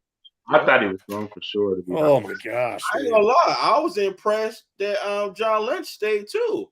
Because he was going to get paid. Exactly, Oh, bro. Man. He left some money on the table. Yo, Huge money. This is why the faithful need to be patient based on the moves that we've seen today and yesterday, but most of all today, and also that's coming up, because he knows something that we don't know, and he believes in something that they have. You feel what I'm saying? For him to give up all that money, and he was saying that at the combine, it was like, wow. He said, what did he say? He said, I'm paraphrasing. He was saying, I can't believe all the money they paying just to talk. Like, yo, talk, right? You know what I'm saying? Yo, I'm like, yo, hey, yeah, man. Lynch was going to get paid. Yeah, man, double paid. I mean, I think I could be wrong. Y'all can fact check me if y'all want. I think he was going to take Troy Aikman's job. Yep. Troy Aikman and Joe Buck. Yeah, they I think they got promoted to Monday Night Football. Yeah, they did. You feel what I'm saying? So I'm like, and this season, Amazon Prime is going to be, showing games and stuff like that, which is going to be dope. So yeah, man. It is. Yeah, thank goodness for John sticking around. Yeah, for at least another year or so. Yeah, man. He wants the ring though, man. He's got so close. And but you know what? Close. And you know what too? Why wouldn't you, man? When you give up so much for Trey Lance, at least stay for that season just to see what this young man can do, yo. I mean, I know you can see what he can do on a practice field, but I'm talking about like a real life game. You know what I'm saying? I'm like, yo. I'm still curious to see which one, which person is the deciding factor on the draft picks. You know what I mean? Is it Kyle? Is it like who picked Trey? Who do you guys think picked Trey in the end? I think it had to be Kyle Shanahan because he's the one that's going to be more personally involved with the play caller, So you have to. He had to be our final say. Yeah. Okay. But you know what? I got this vibe based on what John Lynch had said verbally. It seemed like, because this was coming from John was saying that, he had his eye on Trey. And I think, he said he had his eye on Trey and he got a phone call from Kyle late at night. You feel what I'm saying? Yeah, and I was telling John, like, yo, I like this guy. And John was saying, like, yo, I was hoping you was going to like. And then I think either they were going or they was coming from when they had seen Trey Lance at the I forgot what it was when he was practicing at North Dakota, I think. North Dakota, right? Yeah. Oh, like his pro day or whatever. Right. There you go. Exactly. Yeah. I forgot. I think it was either going or coming back from when they was in a plane. I think y'all know about it when Kyle had told John to come in. He's like, look at this play. I don't know if it was already in advance or after. You feel what I'm saying? But I tell you this, when I was following Twitter, before we drafted Trey, obviously, there were rumors that of course Kyle Shanahan liked Mac Jones, But John Lynch was trying to convince him to draft Trey. I heard that, but okay, this is my. I don't believe it. I'm just saying what the rumors were out there. Right. Yeah, I heard that. Okay, this is how I am. And I think we had this conversation before, guys. But this is how I am. I will always go by what you say to us based on the public. You feel what I'm saying? Like whatever you tell us, I'm gonna just run with that. I'm not gonna be like, well, yeah, he just saying that, just to be saying that. Nah, I'm gonna just take that in grain of salt. Cause if that's what you say, then that's what you want us to know. You follow what I'm saying? So I mean, if they wanted him, then why is it so hard for us to believe? Like, yo, they gave up so much for this guy. A lot, man. Oh my gosh. If they wanted Mac Jones, they should have stayed at, what was it? 12. Yeah, 12. So I'm like, yo, man, come on, man. Like, come on, man, leave it alone. Give it a rest. Can we move and if Trey was if he was coming out this year, he'd be the number one undisputed pick this year. I think exactly. Exactly, man. Because that quarterback class this year is weak. Yeah, it's really weak, man. Very weak. I wouldn't mind getting that man. Who was Trey's receiver at Christian Watson? Yeah. Yep. Oh my gosh. I think it'd be long gone by the time we have. Me too. But that's like how they do up in Cincinnati. You know what I mean? They both went to the same school. Yeah. Burrow and what's his name? And they have that connection though. But that would be nice. Oh man. That's what I'm saying, man. Bundle up some picks and move on up and get that. But yeah, he'll be gone because his whatever pro day or whatever was. Oh, it boosted him way up. Yeah, he's a beast. Yeah, but you can always hope, Yeah. So check it out. This is my father. This is my father, guys. What's up? Yeah, that's my pops. It's great, man. Yeah. He said Samuel teach him all he needs. It now. Let me see what else he says. 19 is one of the best running back in the game right now. Big facts. Yep. I see you, pops. Yes, sir. Changes must be made in the secondary because last season the secondary was suspect. Yeah. Fact. Big too, man. Yep. Facts. All right. Let me go to Davis. Straight time. Bye, Jimmy. Yeah. Shout out to Davis. Shout out. Bye, Jimmy. Yeah, man. Shout out to Davis Holman. Appreciate your comment, man. Yep. But yeah, man, that's what we're patiently waiting for as well, man.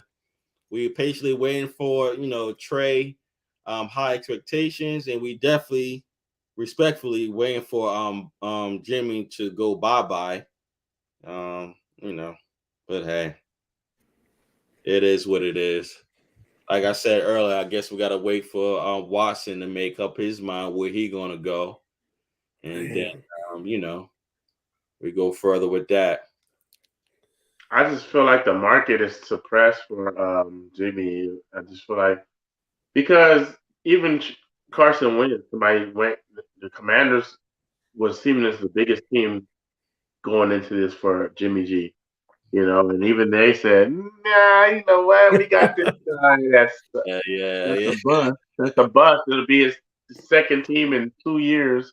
But we rather him than Jimmy G because, I mean, to be Jimmy honest with you, the way the league.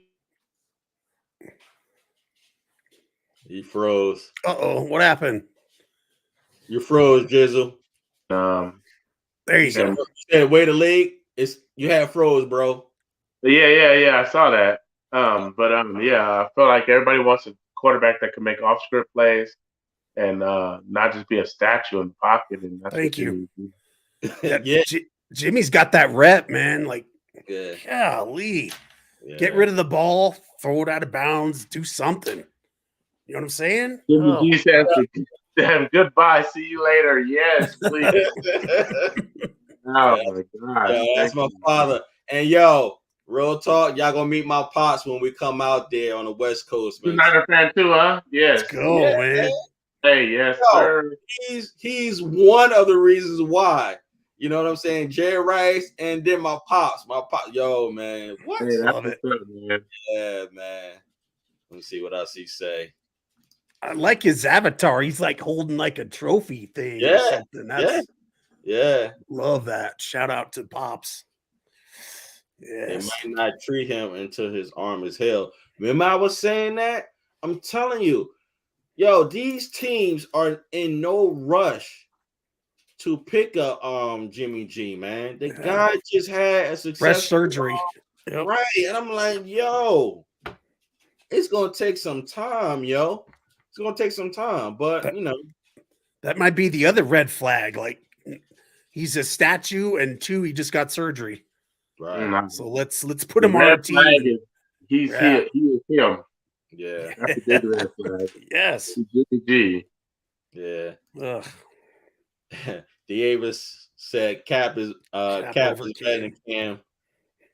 Nah, that's Cap. I say Cam is better, but Yeah, I say Cam is better. yeah, you on the MVP, bro. We gotta come on. Let's be Yeah. realistic here. I love Cap, but like that's Cap. That's Yeah. Cap if you saying he better than Cam. Let's stop. Yeah. Cam clears him easy. I wonder if he heard what Big Bro had said. Maybe you were saying Troy bring Cap back. So, Yeah, man. Oh, well, you know what he could be? He could be talking about for backup this year, though. Not talking about. No.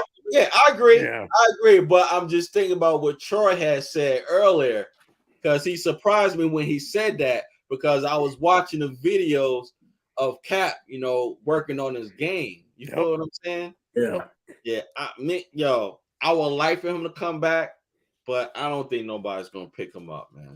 Oh man. I don't think nobody's gonna pick him up. Did you hear what who's the Seattle coach, Carroll? Well, He said he's been working out with Lockett and he needs a chance. I just don't know if it's going to be with Seattle. Yep. You're not really helping them. You talking about somebody should do it, but I don't want to do it. Right. Right. Exactly. I want to help you, but somebody should help you first. Like, Yes. man, if you really want to help somebody, then you help them. Yes, man. Yes. Right.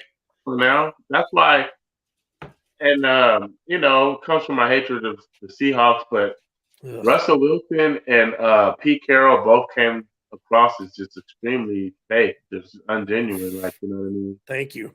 Mhm. They're with the real rah-rah, act like they're team guys. Oh, man.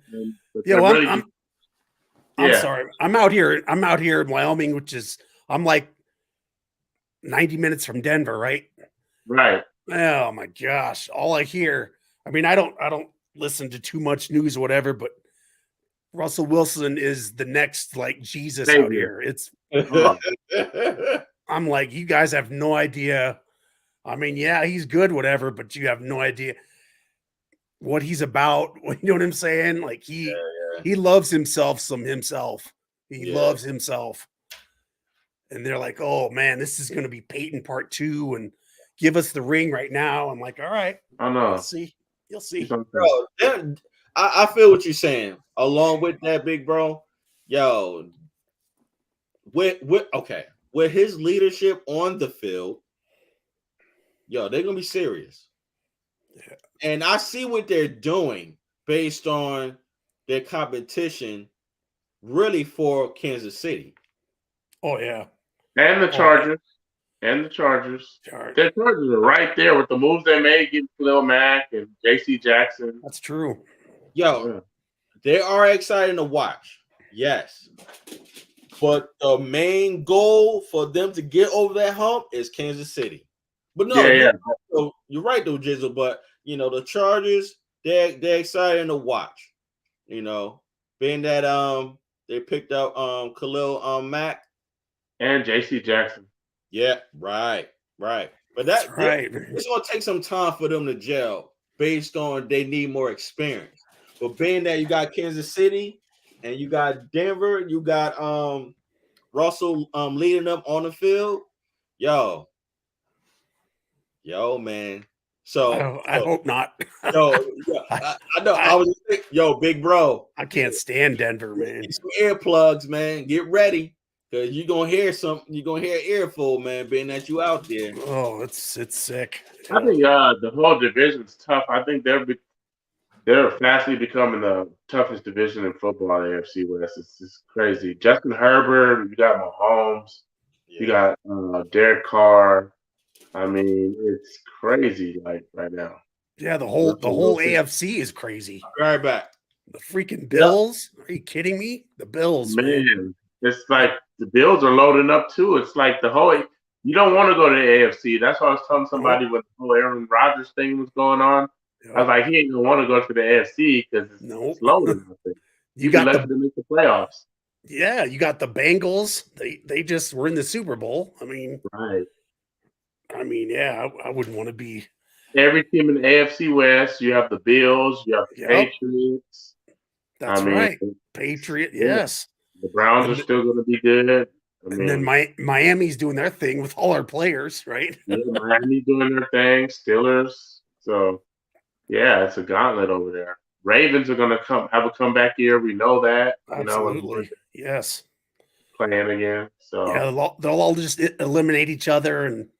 Yeah, we'll play the best. We'll play the best at the end. We'll play the best, whoever their best is. So. That's right. That's why I love how wide open the NFC and specifically the NFC West is now. It's crazy. It's so open right now. Like it's never been this open. It's ready for us to take it. That's a fact. Mm-hmm. It really is, man. Because it's the perfect time to transition to Lance because it's not as tough as it was last year or the year before or the year before. Right. It's the perfect time. Transition into him and just let's get ready to get this sixth Super Bowl. Golly, we need it. I mean, I know one thing. I'm not scared of Seattle anymore. I mean, that could be 2 more wins on our schedule, you know? Oh, it better be. Better be. That's right. I think everybody's going to feed off of them. I almost think they don't win in the division this year. Man, watch them bring in freaking Watson. Can you imagine? He already rejected them. I was thinking about that at first. He rejected him. He said, no, he's not interested. Yeah, so that gets me. Good. Makes me happy. That makes me happy. I thought that at first that was the plan and that was going to happen. Gosh. That would have been just a nightmare. I'm still not even worried about the Rams. I mean, whatever, you know? They don't. A little bit, because they're talking about signing Bobby Wagner at night. To replace Miller? They're going to try to sign him to replace him, yeah. Well, Wagner's a middle linebacker like Warner, so you wouldn't really replace him, but at least you're getting another good defensive guy that, that's a stud, Yeah, man. I wish we could have got him. I know. Can't afford him.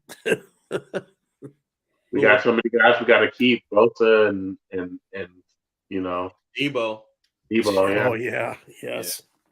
But you know what? I don't think they worry about their contract right now because that could be done after next season. Yeah. You feel what I'm saying? So. Oh, yeah. But you just got to keep the money in advance so you have it. Yeah, I agree. I agree, man. Yep.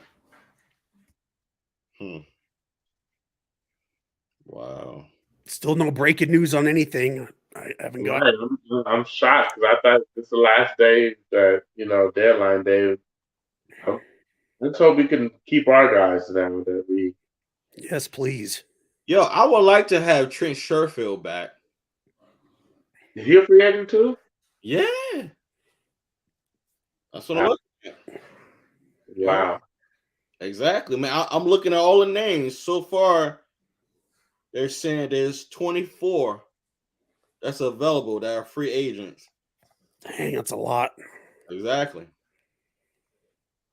I seen something 2 hours that says Falcons and Saints are the favorites to land Deshaun Watson per league source. Falcons and Saints? Yep. I can see that.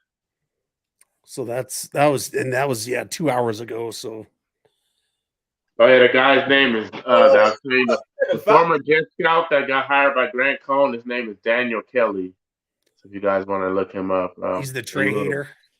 Yeah, he's a big time Trey hater and Oh yeah, yeah. You gotta text me that, bro. protects you all that. Yeah. I may not give him attention like that, but Right. You're gonna hear about him anyway because now he's gonna be in the.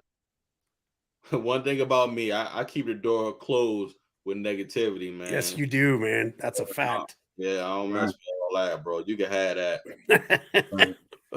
Have it, man. But yeah, man. Richie James, free agent. And I like him too, yo. He had the speed. He started dropping a whole bunch of balls, like to the end, where he wasn't trying to make the team. It was just too many drops. But I think what I think the concern was with him was being a punt returner and a returner. Maybe. Yeah, because I tell you what, I would like to get a guy like a Valdez Scantling or Will Fuller would be a great one, right? Mm-hmm. Deep threat that can get past people down the field, and we need to add that extra guy, that especially for a Trey Lance. Like when you're building a team for a Garoppolo, you don't really need any deep threats, just guys that chain movers. But now we need that's a fact. Right. Yeah. And guys that don't, look like linebackers because he likes throwing to those. Yeah.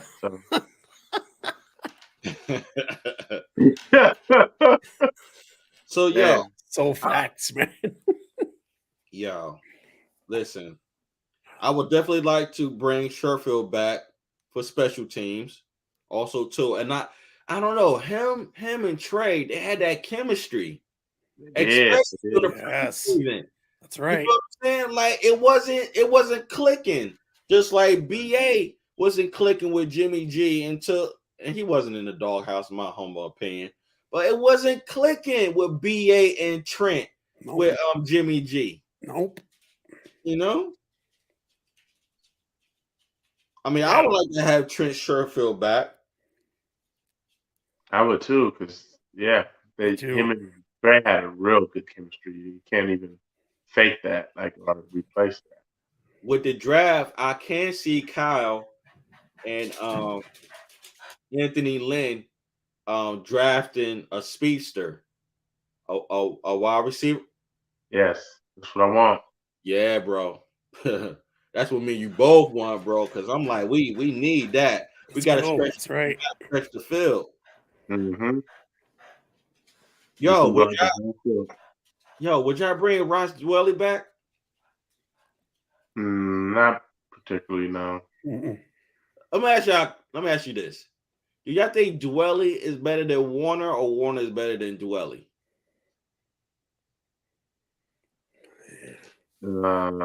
That's tough, man.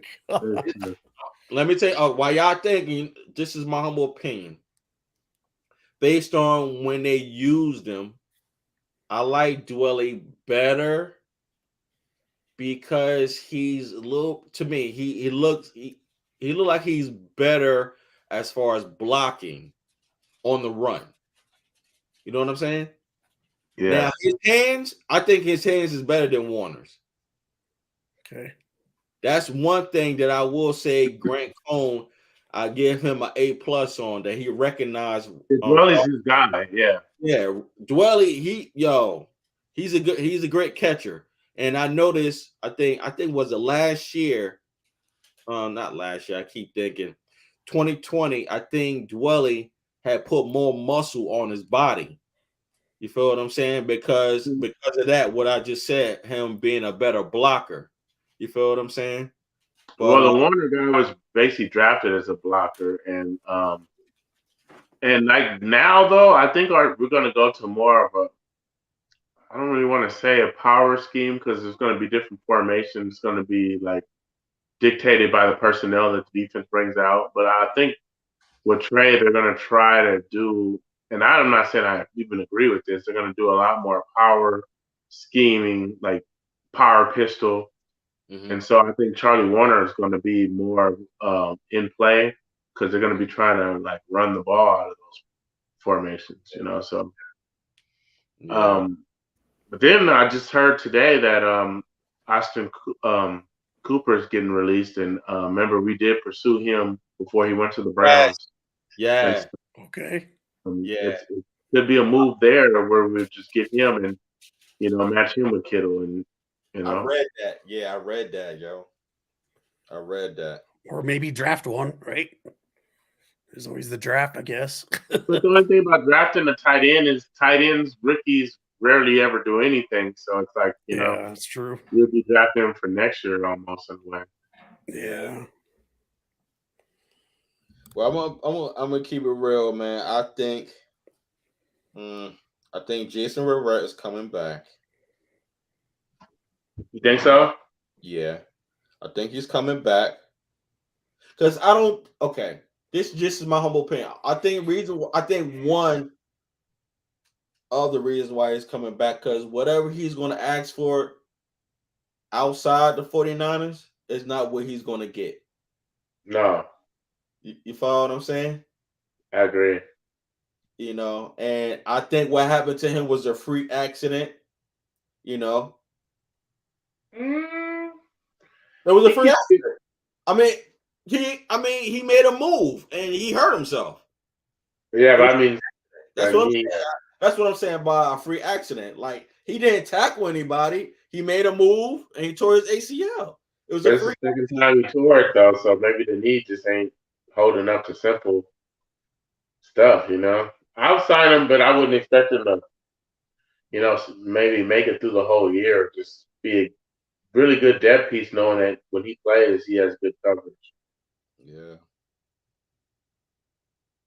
I wonder would he retire from something like that.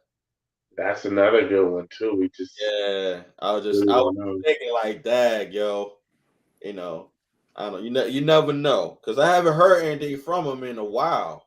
Me neither. Because after his surgery, everything was all great. You know what I'm saying? Yep. Yeah. I don't know. I think Dante Johnson's coming back. Yo, Kentavious Street. I don't think he's coming back, guys. No, he's not coming back for sure. No. Dang. I don't think he's coming back, guys. No, he's not. They didn't even tender him. I don't think he's coming back, guys. Jeez. Yeah, man. He played good for us last year too. It's like he did. Some of our swing D linemen that really played pivotal roles for us, but I know that worries me. Dang. Wow. But it's a deep draft for edge and D linemen, so hopefully that's why I say, man. I would like focus on drafting the trenches, man, in this draft. Yes. Offensive line and defensive line, pretty much. Attack the trenches, and the rest will follow. We have good ancillary players on our team already, so just make sure Trey Lance is upright and protect Trey. Yes, has the time to get to his receivers, and I think we'll be cooking with gas. Wow. Get some DBs. Yeah. If you think about it, we got right. Exactly. If you think about it, it's like, yo, we got 9 picks. Out of those 9, how many make the team, basically? Exactly. And how many can start? Right. One maybe if we're lucky. One. Yeah, if we're lucky. That's right. Right. Exactly. So that's why let me tell you guys. When it comes to the draft, I never really cared. When I mean care, I ain't mean like that. Okay, I'm gonna change the word. I wasn't really concerned about like what I want, because what I want, it's not gonna be dictated based on what they're gonna do. They're gonna do based on their roster. Yep. And who fills those spaces on as far as being executed. So it's like, yo, you never know. Like last year, I kept saying to myself, why are they picking 2 running backs? Right. Right. Like, yo, why? Now they look like geniuses for that. Exactly. And I'm telling you. One hit. Huh? One of them hit. One of the running backs hit, Yeah, man. So I'm like, yo, what the heck? But and then And then as last year progressed, with Wilson pulling whatever he pulled when he got her from a chair, Right. and that then that happened. Then what happened with Raheem? You were like, well, damn, thank God they picked up Elijah Mitchell. Yes. Man, what? I'm really into the draft, man. I've always been, and like the reason I'm into the draft is kind of like when your team drafts a guy, it's kind of like a lottery ticket. You know what I mean? When you get your lottery ticket, you kind of check the numbers and you kind of imagine like, damn, when one of these numbers hit. Yes. It's the same thing with the draft. You know, you go and look at these guys, and I remember liking Fred Warner's kind of first name that popped in my mind in the 5th round. I'm like, man. Could they really hit on this? Could they really have a steal here? And turns out he's an all-pro guy now. You know what I mean? And sometimes they hit, and sometimes they don't. And sometimes it's a bust even in the first round. Reuben Foster and Solomon Thomas. So you can't hit them all, but it's like that's what I like about it is the lottery aspect. Like, you know what I mean? You have something that it could be a 6th-round pick, Tom Brady. Now you got Tom Brady. That's where the excitement comes from. Well, shoot, we got Kittle in what, the 5th round? 5th round too. Yeah, we killed the 5th round. Yeah. Greenlaw was a 5th round pick too. We love that 5th round. And, yes, we do, man. And that goes back to Jimmy, man. If we could get a trade that's in between the 3rd round to the 7th round, I'm fine with that, man. Yep. And I'm pretty sure y'all can agree, and also the faithful that's watching, like, yo, long as he's off the books. Yep. I'll take an 8th round pick, man. Whenever they add that around the 8th, you can give me that 8th round pick there. But yeah, I'll take an 8th round pick. Yeah. Mr. Irrelevant, give us him. Yeah, Mr. Irrelevant. But I'll be honest, man.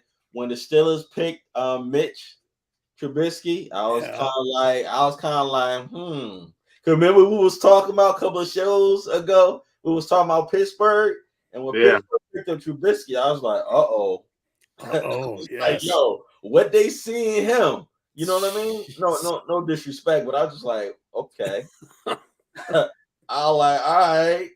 But hey, man, Jimmy's got that rep, man. People gloss over the fact that Trubisky has a winning record with Chicago. What was it, like 19-11 or something? So you call him Chewinski, and everybody gives props to everybody gets props. That, but it sounds funny. Hey, it does, right? Hey, but everybody gives props for Jimmy for winning too when he's on a much better team than the Bears. Right. Much better coaching staff, much better personnel around them. So it's like I could see why somebody would take Trubisky over Jimmy G, because Jimmy G, this is nothing special that separates you, and then compounding things. Now you got the whole shoulder thing. That's up, the elephant in the room on that. Yep. All right, so let me ask my brothers on the panel this, man. Being that we seen the combine, I was more focused on the wide receivers, and I just want to bring this attention about Christian Watson, man. I really like this young man. I do too. Me too, man. Yo, bro, the guy ran a 4.28. Unofficial, yeah. A 4.28. 6'4", 6'4". Yeah, man. Then he blocks. Loves to block. Came from the same system like that, but It's not. Yeah.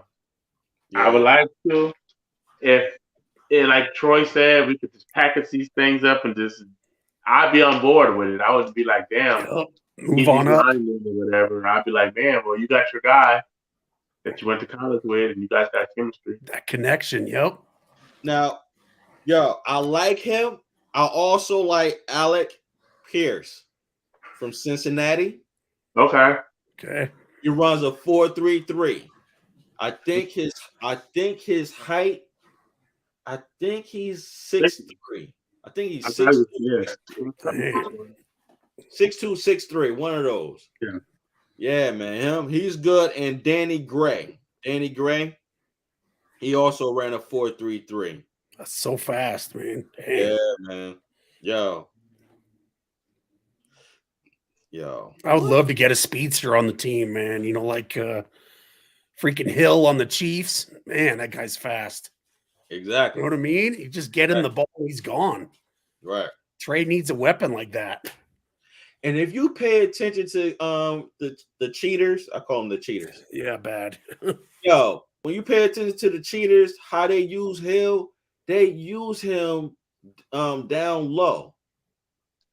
Like midfield, where he will burn you, yo. Yep. And it's like, yo, them linebackers can't catch up with him. No. At all. They can't catch up with him, man.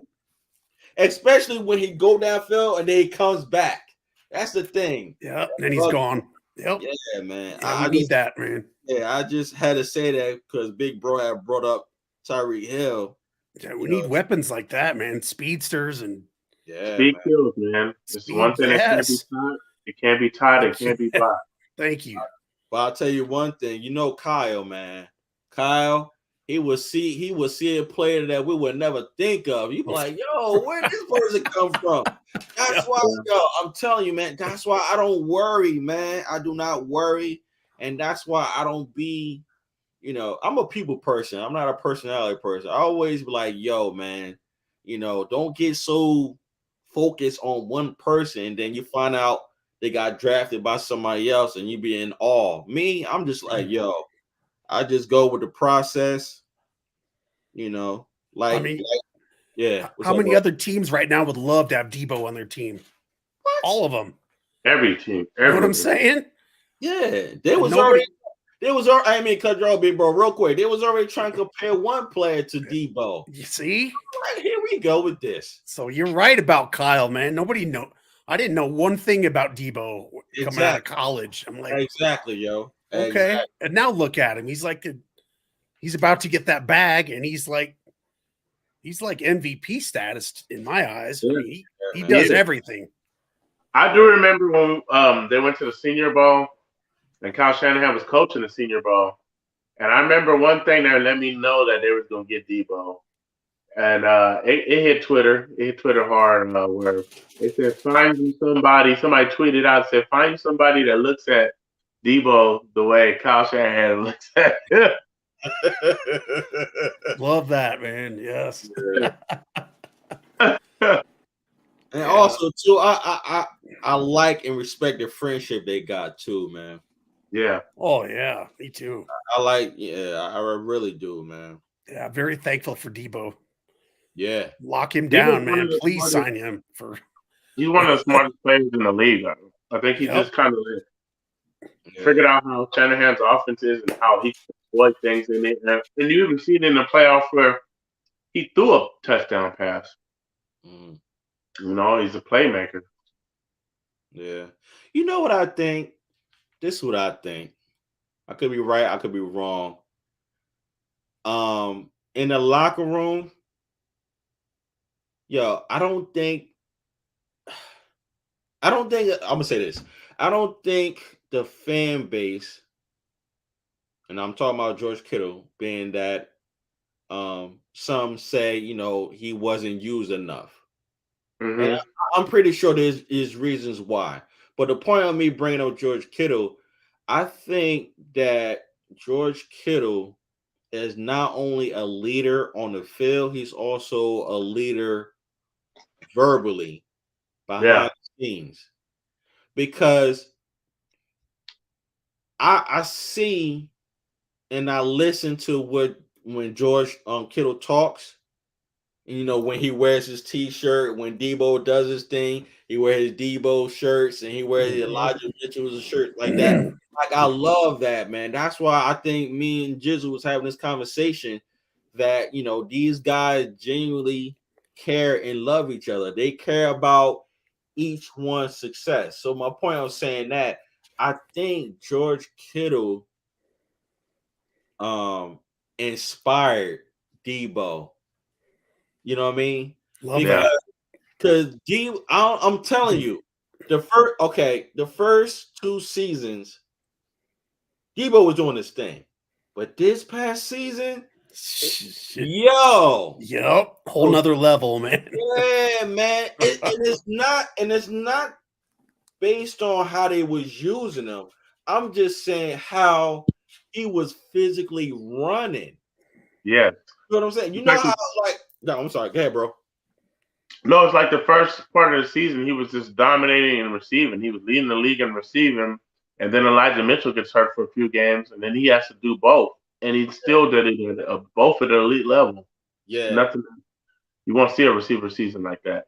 Yeah. Probably again. And along with that, when I watch him play, like he reminds me of a smaller but physical George Kittle. Like when I see him, run after the catch or during the catch, he's not trying to shy away from you. He's coming at you. He'll hit you. Right. Yes. Just like in that game when he knocked my man Mouthpiece out, and George was like, yeah, we over here knocking people Mouthpiece out. That's right. That's right. And I'm like, yo, man. And guys, y'all know I always said it. Like, Kittle to me was always the muscle of the team, especially the offense. Yes. So when you got an athlete like when you have an athlete like Debo, I'm like, and he's risen to the occasion. Yo, his timing was perfect, yo. Perfect, man. Perfect, bro. Perfect. You remember when Ramsey tried to tackle him? Yeah. Yeah. And Debo looked at him like, yup. You doing? Yeah. After Ramsey got up off of his ass, you know what I'm saying? He got yeah. Bro. Yo, man. Yo. I love it, man. He's a dog. I love it. Who said it? It was it Vernon Davis or was it Pierre Garçon? I think it was it Pierre Garçon? He was saying how Debo doesn't look like a wide receiver, even though he is, but he was saying his physique is like a running back. You feel what I'm saying? So, but my point is, man,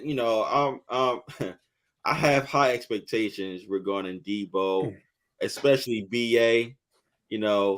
I'm paraphrase what BA said, man. Please throw him the deep ball. Yes, because you can tell he's craving for it. Oh man, yeah. He's ready.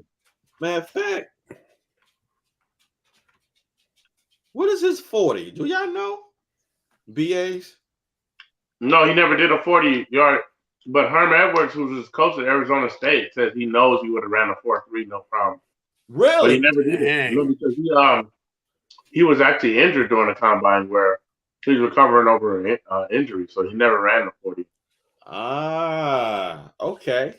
4.3 though. Let's go. 4.3? Launch it, man. That's what Herm Edwards said. He said that he was running 4.3s when they did their unofficial. And he said he knows he would have ran a 4.3. I mean, if you watch his tape at Arizona State, he was consistently getting behind people.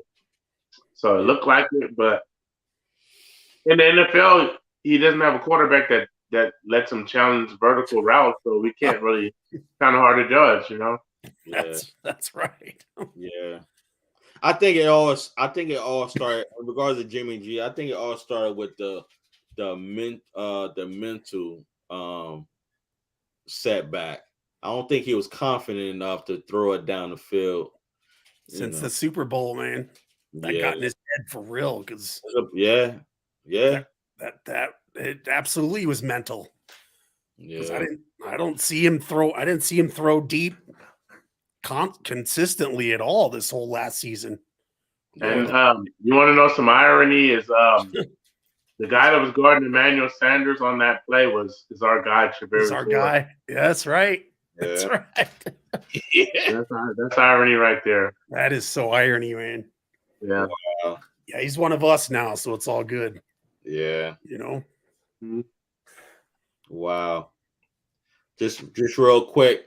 It's like 10 minutes to 12 midnight here over here in Jersey. I got to get up at 6 in the morning. Jeez, man.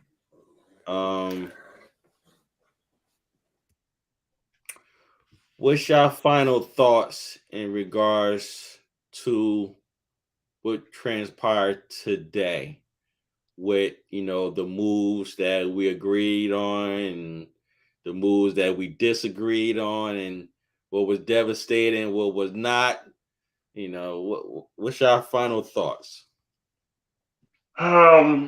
As far as like doing all the restructuring to get under the cap, I feel like they're not going to get they're not going to get the credit for that because everybody's going to be like, man, but Jimmy's still here. So we have to give them credit for being able to, they're not getting pushed around here or getting, teams to call their bluff saying, hey, you got to get rid of him by this. So we're not giving you none but. So I give them credit on that. And as far as the thing that's devastating to me is obviously losing Mostert, man. It's just, I feel like he would have been a big part of the offense. So like those are my thoughts. Yeah. What's up, big bro? Yeah, I'm the same. Losing Mostert that kind of hit hard because I was expecting him to come back and all healed up, and he was the speedster, man. He was our speeding bullet. You know what I mean? And then losing Compton, possibly. That kind of hurts. That's on our line. We need line protection. But I am excited about the guys we talked about tonight. The guy from the Eagles that you said's a heavy hitter. Yeah. And then who else did we get? Oh, the Chiefs guy. I'm happy about that. Yeah. The brother from Green Bay special teams. There you go, that guy. Okay. Yeah. I gotta get acclimated with those names. Yep. But yeah, losing DJ, that was brutal. Yeah. Yeah, but we could have never paid a D tackle that much. They knew. No. Yeah, they knew. We couldn't pay a guard that much either. So no. It's funny I said that. I would say this. I was more confident on Jones staying than Lakin. You know what I'm saying? Confident as what? Confident in what way? That he would stay. Oh, they would stay. Yeah, that was staying. My bad. Okay. Yeah, I was more confident that Jones was staying than Lakin. Yep. I had a feeling they both was gonna test the waters, but I had a feeling that one out of two was coming back. At least one out of two, but we lost both of them. Both, man. You know what I'm saying? I was like, damn. Like, okay.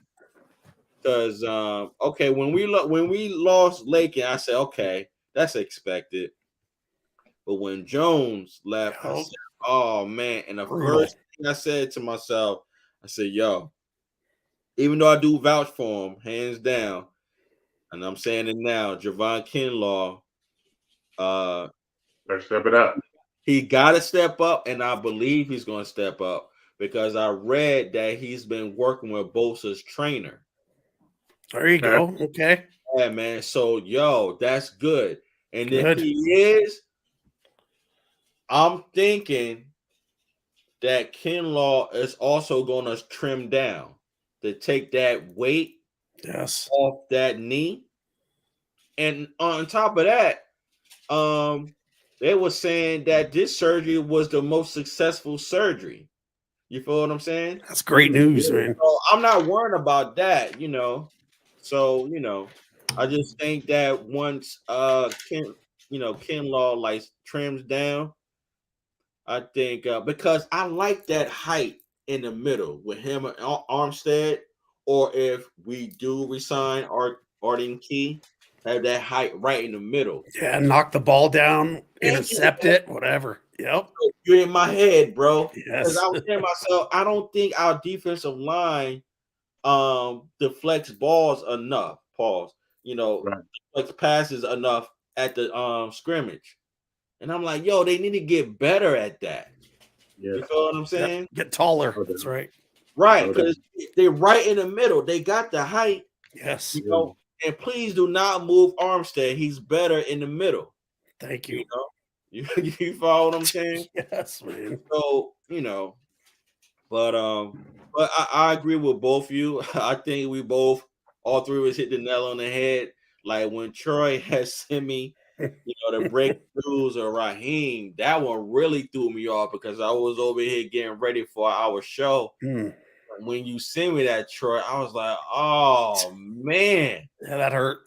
Right. But in back of my mind, I kept hearing I won't say rumors, I kept hearing talks of Mike McDaniel and Raheem being close and how Mike really liked Daniel. And I think David Lombardi, he was saying that so much to the point he had me thinking that Raheem was going there. So I was like, right, so, and I was like, well, if he do go there, I understand why, because they're close, and two, Miami got the money. You know what I'm saying? And then I'm thinking, you know what I was thinking too, guys? I was thinking, Raheem, he loves to surf, so there's a lot of water. Oh, there you go. I was like, don't tell me, man. You focus on a surfboard. I'm like, I'm gonna miss that surfing celebration too. That's one of the best celebrations in there. Me too, man. Me too. That's what I'm thinking. I'm like, and it's so funny. Like, that's the best place to do it now, being that he's going to Miami.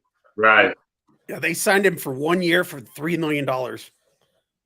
Really? Yeah.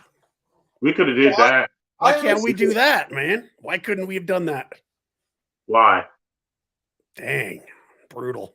But hold up. You big bro, you said $3 million for 1 year? Yep. Yeah. It's not a 1 year deal. Yeah. It's like 3.2 or 3.1. I mean, it's like 3. You know what I mean? Yeah. What? We couldn't do that? Oh man. I even see the numbers. Yep. Yo. I know, man. Yo, so that makes it hurt a little more, right? A penny pinching hurts you. You penny pinch on the wrong thing, and you don't get better. Now that you're. That's right. Okay, so with that said, okay. All right, maybe the 49ers is probably a little bit less than that. Let me see. I did see one. Okay, here we go. This is from 49ers and NFL News 24/7. So this says Raheem Mostert 2022 salary $3.1 million. 49ers Elijah Mitchell, Trey Sermon, and Hasty combined salaries is $2.8 million. Okay. So that's still what I did it. Yeah, they rookies. Yep. Well, not Hasty, but we understand because he's on the tender, right? I think the other two are rookies. Yes, I would still did it. I would have did it because it's just bringing that 1-2 punch. And I want to be able to let Trey Lance know, hey, you got two guys you could depend on. Thank move you. it down the field. Yes. $3 million, man. That's really nothing when you come down to it. Grand scheme of it, Troy, you're right, man. It's nothing, man. Damn. You don't let a guy with that speed walk for that. Jeez. I feel like they do it. Yo, Troy, thank you, yo. Now you got the wheels spinning in my mind. Like, yo, really 3.1? Crazy, man. Yo, that's crazy. Dang. That's why it's devastating us, because I really feel like that, man, they could have kept him here. Yes. Yo, so you know what that means, yo? And we were saying it earlier during the show. It was like, yo, we need a veteran. Who they gonna spin? If they can't play Raheem, thank you. Who they gonna spend money on? That's a veteran. A veteran. Yep. That can lead Elijah and Trey and Hasty. That's a great question, man. I don't see one out there. Yeah. I don't see one out there. Nope. Unless you want to take a chance on AP, but he's kind of getting long in the tooth. Yeah. Yo, that's crazy. Should have just paid him. Todd Gurley. Mm. He's past his prime. Yep. No. It's not a lot of good choices out there. I like what Troy said earlier, or maybe you said it, Jizzle. Matt Breida. I would like to see him back because I understand the reason why they let him go because you had two burners. You had Raheem and Breida. So yeah, you need to mix it up, change the pace, man. Right. Yeah. Right. But the Bills just signed J.D. McKissick, so maybe Breida is available. Yeah. Wow. Yeah, man. I can keep talking and talking and talking. I know you gotta go, man. I can because I got things to do before I take it down. Because like I said, I get up at 6. Yep. Anyway, wow, man. That's 3.1. Yeah, that's gonna sit on my mind for a while. Dang. That's crazy, y'all. That's crazy. But well, hey man, maybe Bring him back next year. Nah, One year in Miami. Come on back, man. yeah, man. Never know, right? You never know. Well, I'll tell you one thing, man. I expect big things tomorrow, man. I really do, and further. But Yes. you know, I expect big things, man. Think we're gonna do something tomorrow? You think the Niners are gonna do something tomorrow? Yeah. Okay. Yeah. Right on. Yeah. Love that. And you know who's on my mind? Oh, We said it earlier. Arden Key. Okay. Mind, man. They gonna mess around and lose him.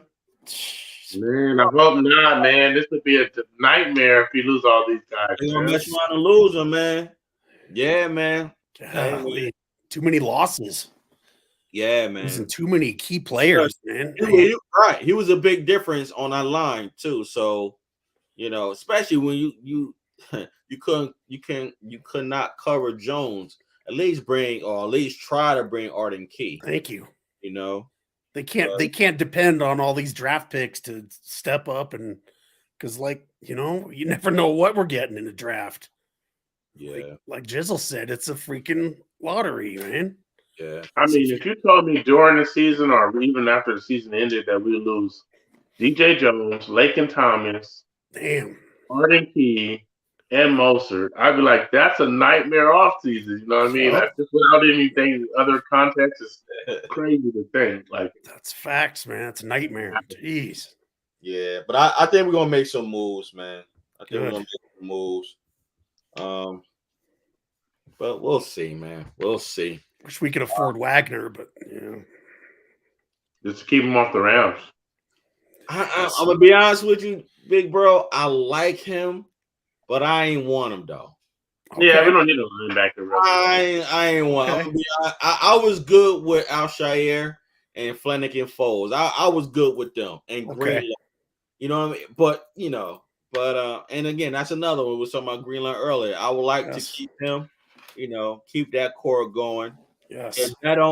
If Greenlaw don't hurt our cap space, which it doesn't, being that we're good, but if they, just like we were saying, like if they need another player to add with Jimmy G as a two-way package, and yeah, right. You never know. Package deal, man. Yeah, man. So listen, real quick. It's trivia question time. Trivia time. Uh-oh. Yeah, man. let me read this to my brothers. After 8 seasons with the Niners, running back Roger Craig spent the final 3 years of his NFL career with what 2 teams? Troy, you are elder. You're our elder, bro. Thanks. What you got? Dang, let me look it up on your phone, Jizzle. I see you. I'm not. I'm right. I don't really know though. I don't know what? One. You don't know?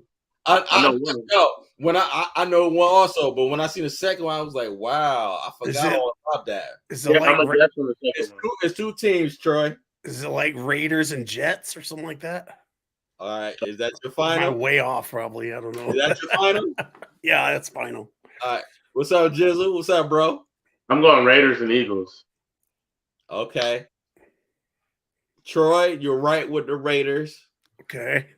Of course, Jizzle, you're right with the Raiders. But Mhm. you're wrong. Y'all both wrong on the other team.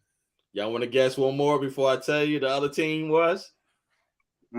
Is it NFC or AFC?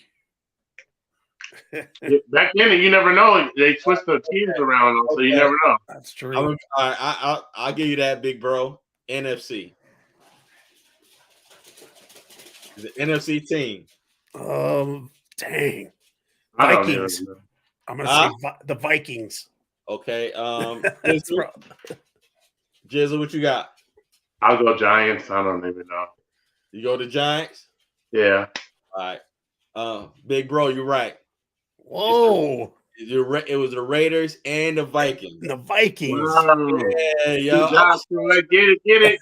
Yeah, yo. I was like, yo, Roger Craig prayed for. I know he prayed for the Raiders. I I don't remember him playing for the Vikings. It's crazy. Exactly, Jizzle. I was saying the same thing, yo. I just threw it out there. Where was I? I mean, I was paying attention at that time. I guess it's so forgettable, you know. Maybe. That's crazy. Like, exactly. That's man. a great question, man. Yeah, man. Yo, I had a couple of questions. I said, nah. I said, Jizzle might know this one. Of course. I know this one. I said, nah. I was looking at some questions before all three of us was born. I was like, nah, it ain't gonna know this. I was like, nah, they ain't gonna know this. Nah. I said, yo, nah. I said, I want to keep it fun, man. Keep it in our time. Yeah, there you go. I love it.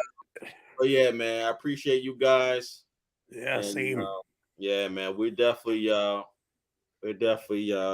collaborate tomorrow, and we'll see what happens, man. Yeah, love it, man.